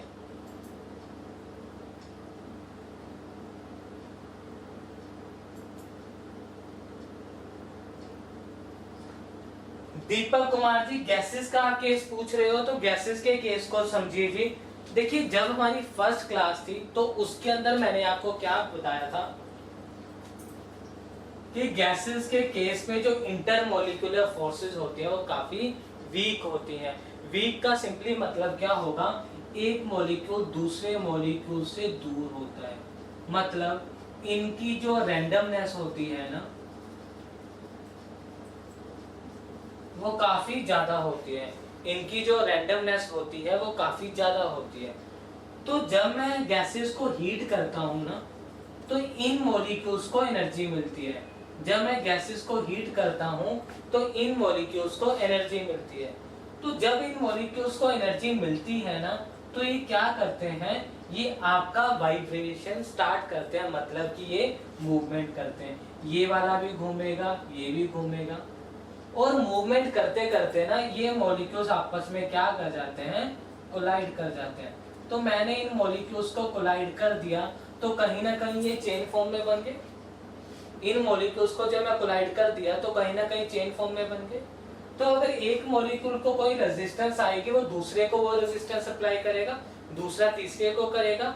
तो कहीं ना कहीं जब मैंने टेम्परेचर बढ़ाया तो इनकी मूवमेंट की रेजिस्टेंस बढ़ी या कम हुई, इनकी मूवमेंट की रेजिस्टेंस क्या हुई, बढ़ गई। और उसी रेजिस्टेंस टू फ्लो को ही हम लोग क्या बोलते हैं, विस्कोसिटी बोलते हैं। दीपक कुमार जी समझ में आया या फिर से एक्सप्लेन करूं?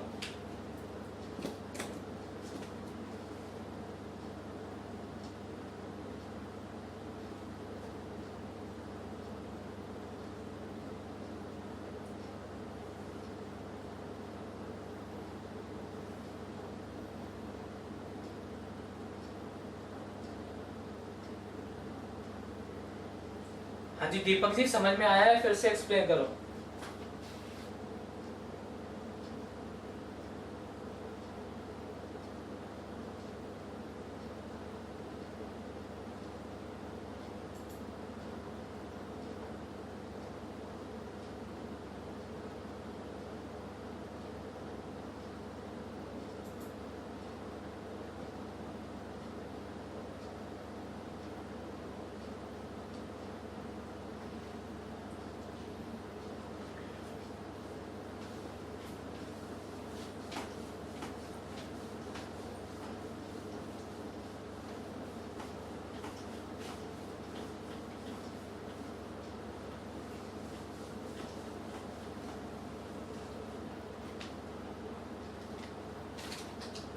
देख लीजिए, नेक्स्ट लिखिए जी, variation of viscosity with pressure.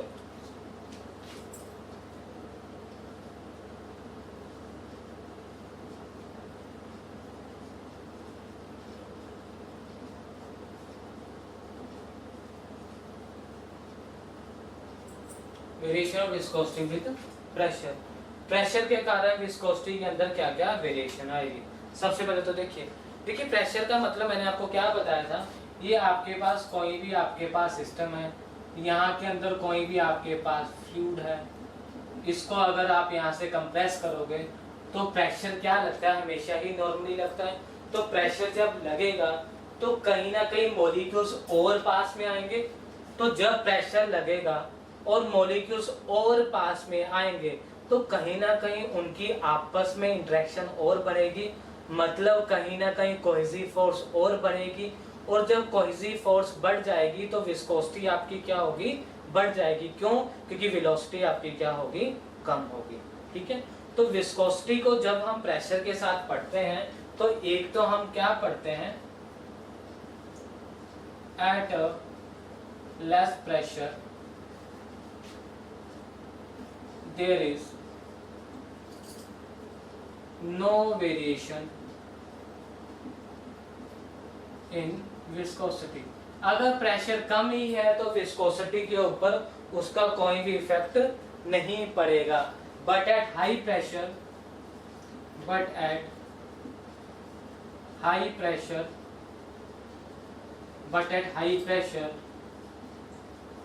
viscosity of fluid increases because at high pressure molecules movement is not possible। कि हाई प्रेशर पे मॉलिक्यूल्स मूवमेंट जो है आपके यहाँ पॉसिबल नहीं है। तो ये रहा जी आपका कंप्लीट टॉपिक, कौन सा जी, आपके पास विस्कोसिटी का। अगर आपको ये टॉपिक समझ में आ गया तो क्या हम इसके मेडिकल स्टार्ट करें? अगर आपको ये टॉपिक समझ में आ गया तो क्या हम इसके मेडिकल स्टार्ट करें?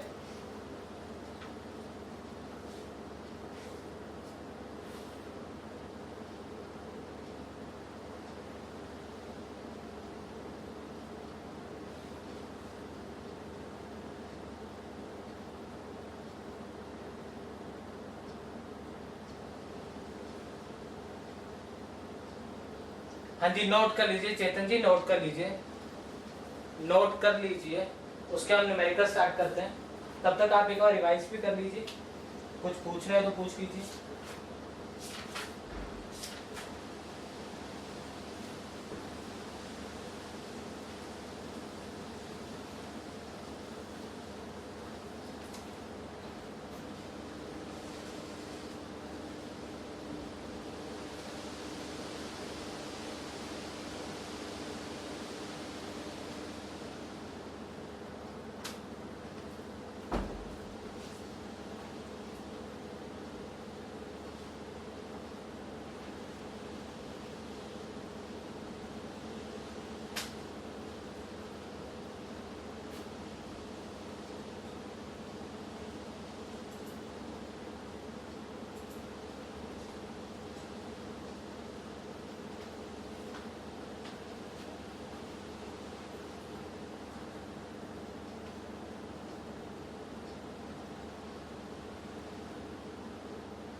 लिखिए जी, प्रॉब्लम लिखिए।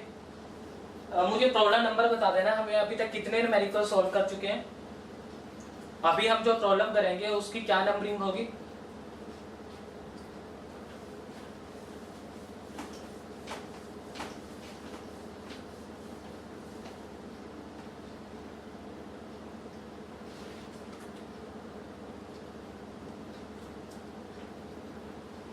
एट्थ, ठीक है जी। 8वां न्यूमेरिकल लिखिए जी। The shear stress developed in a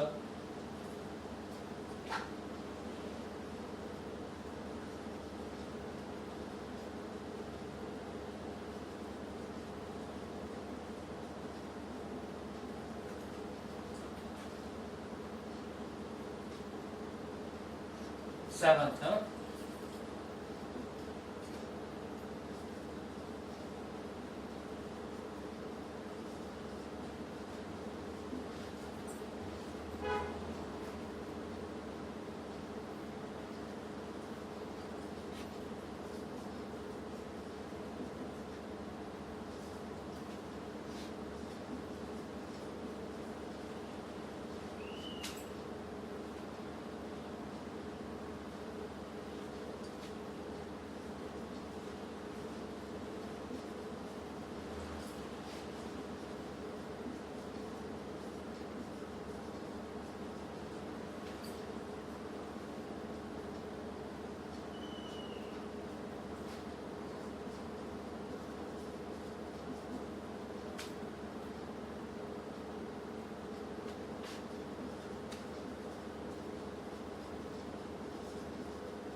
देखिए क्या है, the shear stress developed in a lubricating oil of viscosity 0.981 points filled between two parallel plates 1 centimeter apart and moving with a velocity of 2 meter per second is equal to, मतलब कि आपको किसकी value find out करनी है?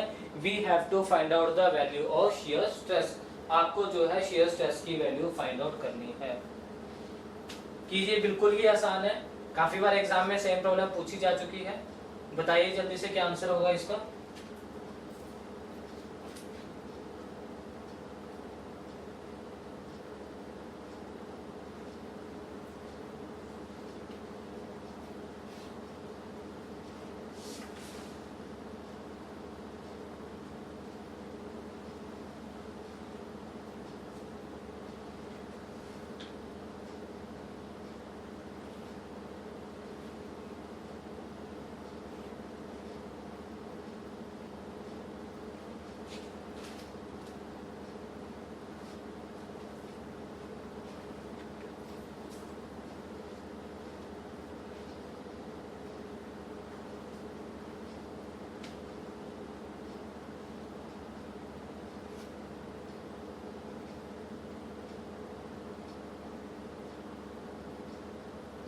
जल्दी से बताइए जी क्या आंसर होगा।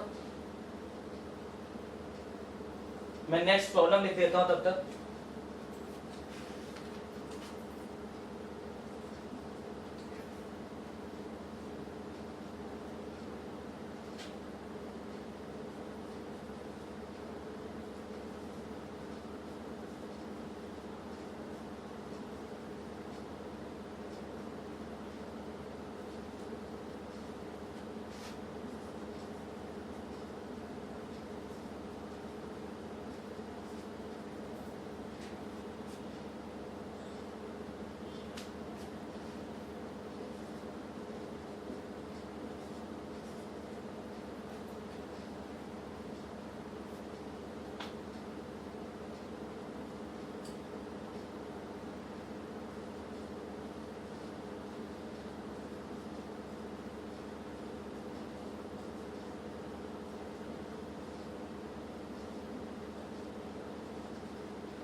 बिल्कुल जी,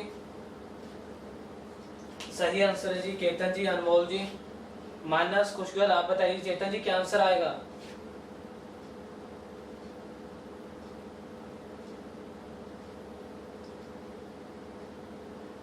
जल्दी से बताइए, इतना टाइम नहीं लगना चाहिए।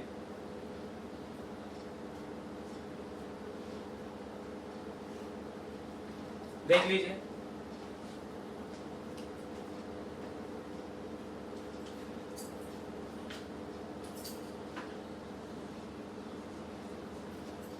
पहले मैं काफी बार रिपीट कर चुका हूं। हाँ जी, हाँ जी चेतन जी, बिल्कुल सही है। 10 से डिवाइड करेंगे तो आपके पास ऐसा यूनिट में ही आएगा। सबसे पहले देखिए जी, आपका गिवन क्या दिया, आपको विस्कोसिटी गिवन दी है जी कितनी, 0.981 पॉइस। मतलब कि आपको इसे कहीं ना कहीं किससे डिवाइड करना पड़ेगा जी, 10 से डिवाइड करना पड़ेगा। ये बात क्लियर है। उसके बाद देखिए जी, field between two parallel plates 1 centimetre apart. Distance का मतलब क्या है, दो प्लेट के बीच का डिस्टेंस कितना है जी, 1 सेंटीमीटर है। आया समझ में, नहीं आया मतलब कि इसमें क्या लिख सकता हूँ जी, आपका 10⁻⁻2 मीटर आ जाएगा। आया समझ में।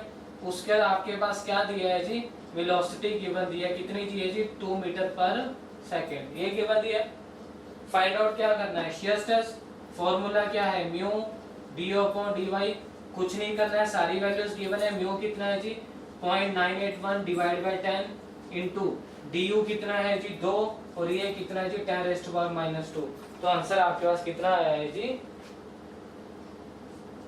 19.62। देखिए आपने मुझे आंसर लिख दिया है 19.62, सबका आ गया है। नेक्स्ट टाइम से यूनिट भी साथ में लिखिए। तो इसकी यूनिट क्या आ जाएगी जी, न्यूटन पर मीटर स्क्वायर। आया समझ में या नहीं आया, आया समझ में या नहीं आया, जल्दी से बता दीजिए, समझ में आया या नहीं आया।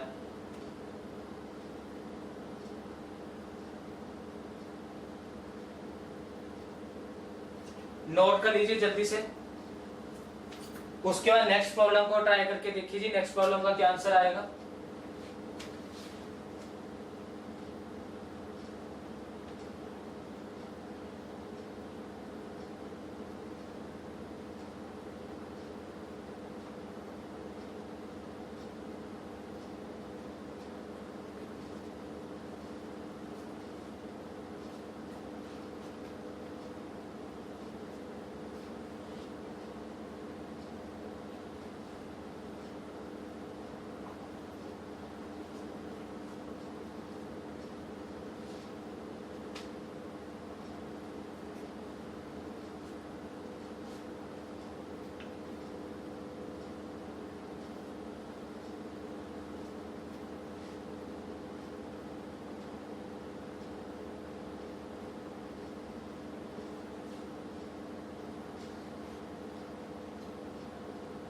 नेक्स्ट ट्राई कीजिए।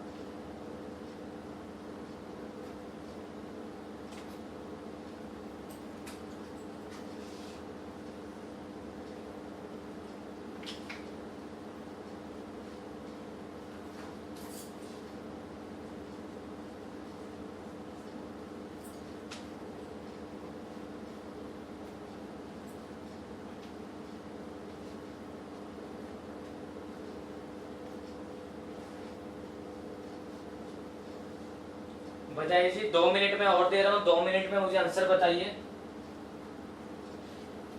2 मिनट और है आपके पास जी, देख लीजिए आंसर आ रहा है आपका या नहीं आ रहा है।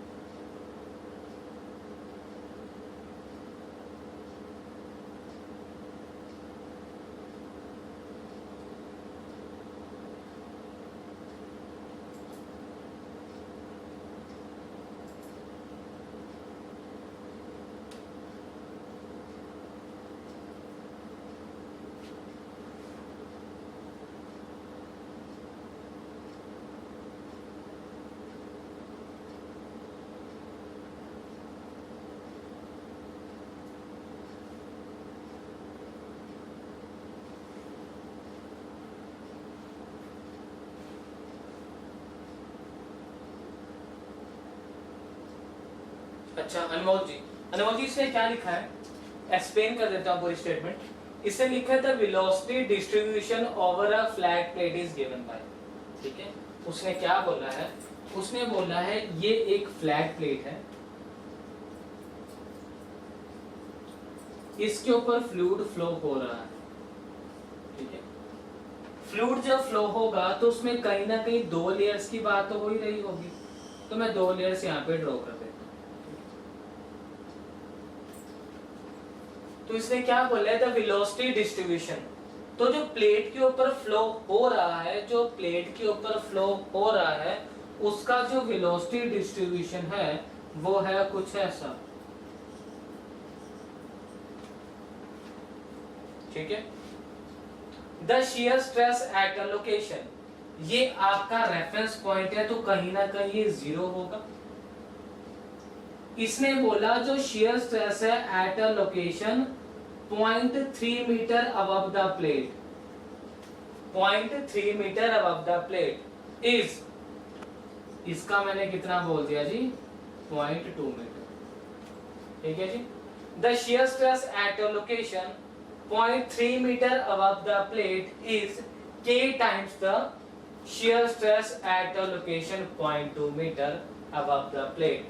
Then find the value of K. आपको इस K की वैल्यू को फाइंड आउट करना है। अनमोल जी आई प्रॉब्लम समझ में है, फिर से रिपीट करूं।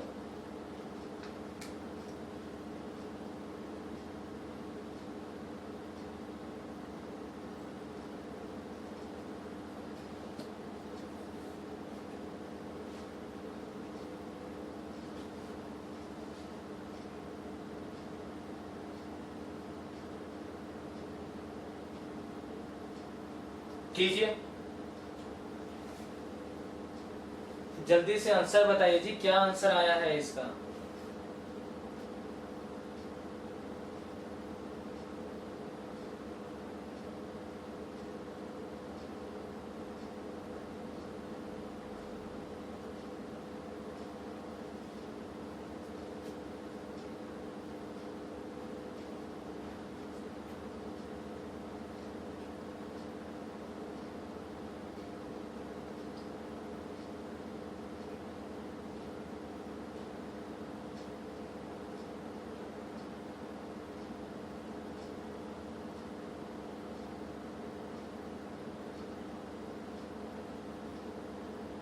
नहीं आया आंसर, समझ लीजिए कैसे होगा।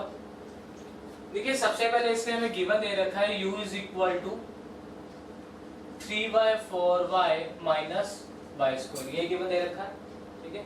दूसरा क्या गिवन दे रखा है कि जो शियर स्ट्रेस की वैल्यू है 0.3 मीटर पे वो है equal to k time the shear stress at a location 0.2 metre above the plate, ये भी गिवन दे रखा है, ठीक है। अब आपको इतना तो क्लियर है शियर स्ट्रेस किसके इक्वल होता है, mu d upon d y. तो यहाँ पे अगर आप ऐसा लिख सकते हो इस इक्वेशन को कि mu d you divide by D Y 0.3 metre is equal to the d you divide by D Y 0.2 metre. आया समझ में, लिख सकते हैं ना वैसे। अब आपको चाहिए कि सर अब देखो यहाँ पे एक ही फ्लूइड है, एक ही फ्लूइड है, मोहित जी आंसर गलत आ रहा है आपका। अगर आपके पास एक ही फ्लूइड है तो कहीं ना कहीं विस्कोसिटी सेम होगी, अगर विस्कोसिटी सेम होगी तो कहीं ना कहीं ये क्या हो जाएगा, कैंसिल आउट हो जाएगा। आपके पास क्या आ जाएगा जी, D you divide by D Y 0.3 is equal to K times D you divide by D Y 0.2। आया समझ में, नहीं आया, इसके इक्वल आ जाएगा। तो अब आपको कहीं ना कहीं किसकी वैल्यू चाहिए, d you divide by D y की, और d you divide by D y की वैल्यू आपको कहाँ से मिलेगी, यहाँ पे u किसका फंक्शन है, y का फंक्शन है।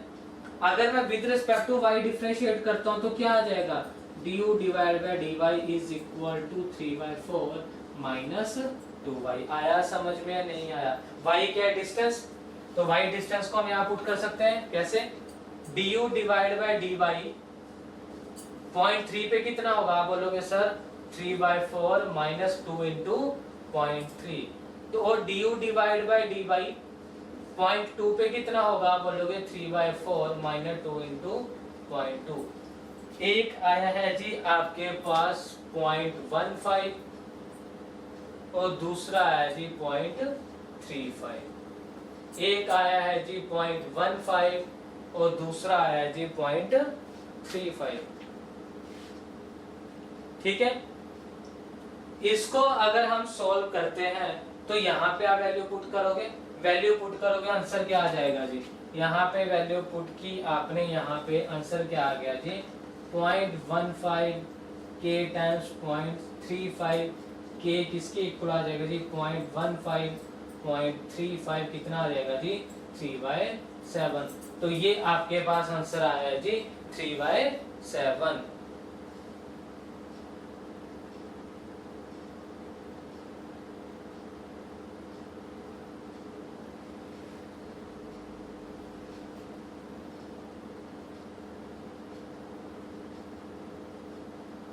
मानस जी क्या है, मैं समझा नहीं आपने क्या है। चेतन जी क्या नहीं समझ में आया, फिर से पूरा रिपीट करूं? चेतन जी क्या नहीं समझ में आया, पूरा न्यूमेरिकल फिर से रिपीट करूं क्या?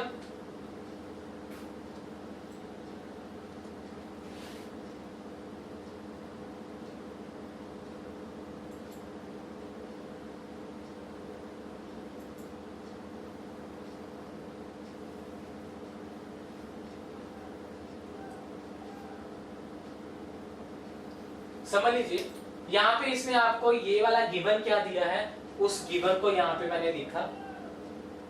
इसने बोला है shear stress at a location 0.3 meter above the plate is K times the shear stress at a location 0.2 meter above the plate। इसने क्या बोला है, तो ये 0.3 is equal to K times 0.2 आ गया। अब आपको पता है shear stress किसकी इक्वल होती है, mu into d upon d y. यहाँ पे एक ही तरह का फ्लूइड है, एक ही तरह का फ्लूइड होगा तो उसकी विस्कोसिटी भी एक ही होगी। विस्कोसिटी अगर एक है तो लेफ्ट साइड की जो विस्कोसिटी है और जो राइट साइड की है, उन दोनों को मैंने क्या कर दिया जी, कैंसिल कर दिया। ठीक है, आपके पास क्या रिमेनिंग रहा, du divide by dy at 0.3 is equal to k times du divide by dy at 0.2। इतना समझ में आया, क्लियर है इतना?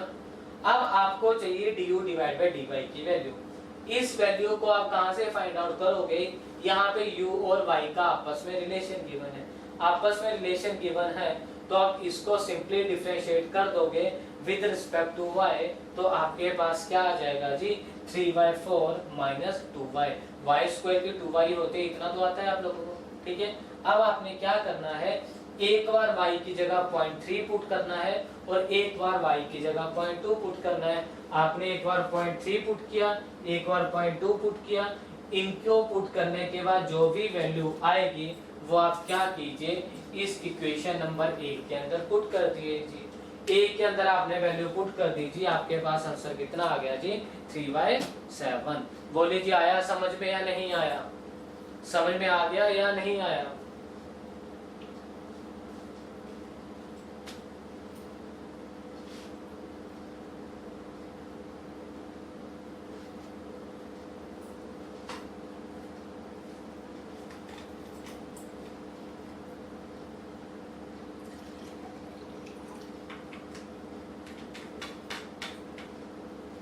पूछिए जी, कोई डाउट पूछिए।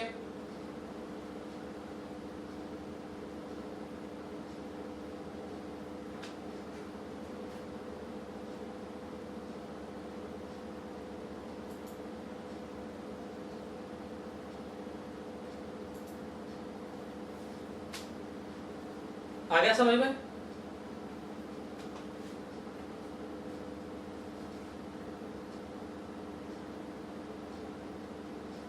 कुशल आया समझ में?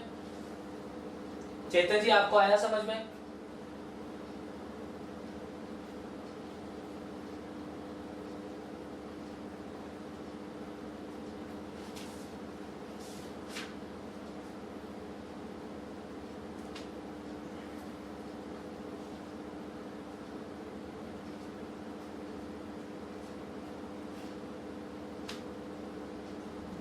असाइनमेंट के लिए एक प्रॉब्लम लिखिए जी, असाइनमेंट के लिए एक प्रॉब्लम लिखिए जी।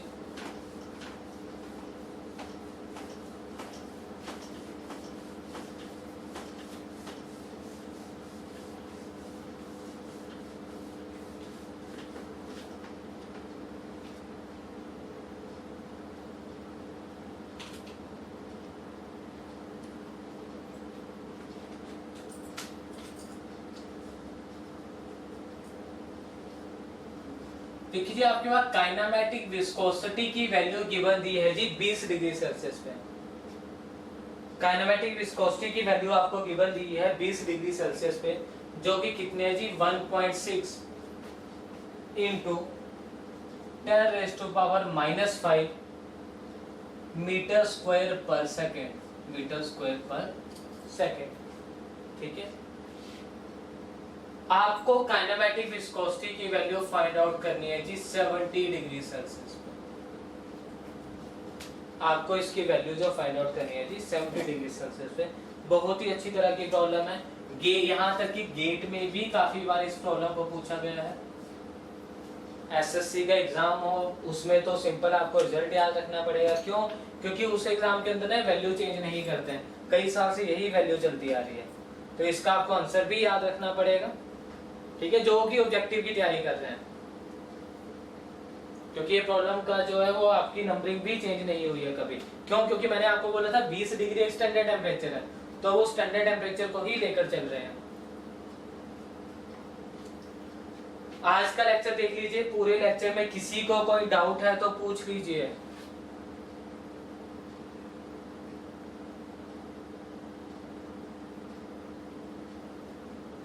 पूरे लेक्चर में किसी को अगर कोई डाउट है तो पूछ लीजिए। ये अपने असाइनमेंट में करके लेकर आना है जी।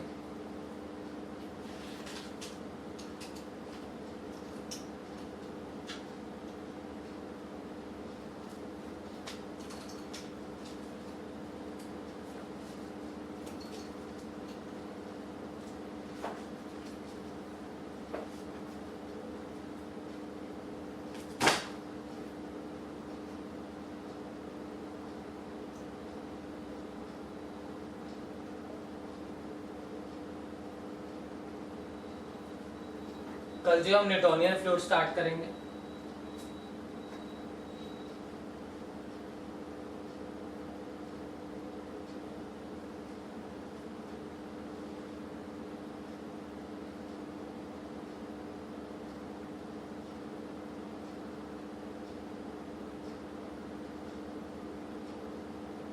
किसी को कोई डाउट है या नहीं है?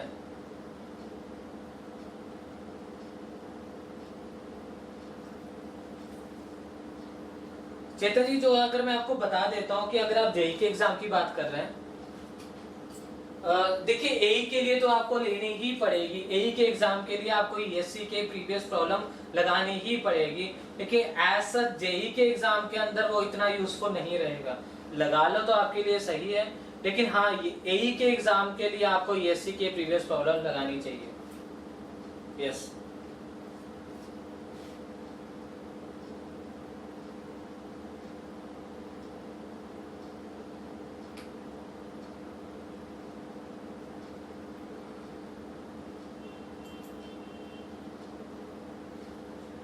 और किसी का कोई डाउट है?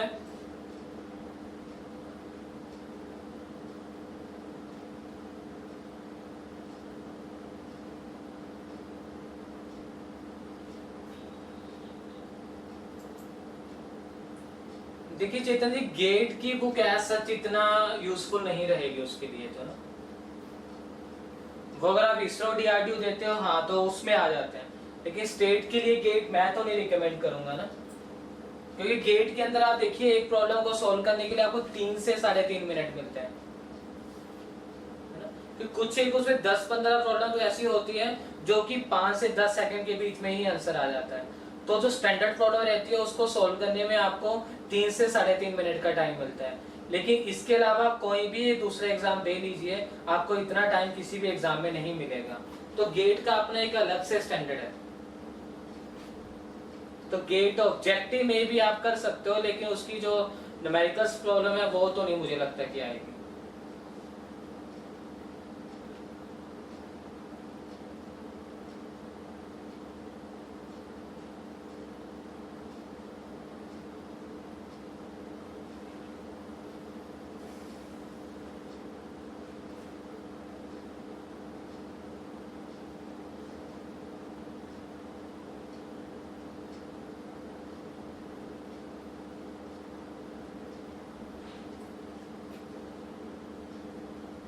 इसके अलावा किसी को डाउट हो कुछ और? नहीं चेतन जी, जेई के लिए नहीं, बिल्कुल भी नहीं, बिल्कुल भी नहीं। मानस जी सरफेस टेंशन है, कल मैं आपको एक न्यूटोनियन फ्लूइड करवाऊंगा, उससे नेक्स्ट टॉपिक जो होगा वो सरफेस टेंशन ही होगा। बिल्कुल सही है जी, कोहेसिव फोर्स की वजह से ही होता है, लेकिन अभी मैंने प्रॉपर्टी करवाई नहीं है वो, ठीक है। तो आंसर बिल्कुल सही है, होता वो कोहेसिव की वजह से ही है।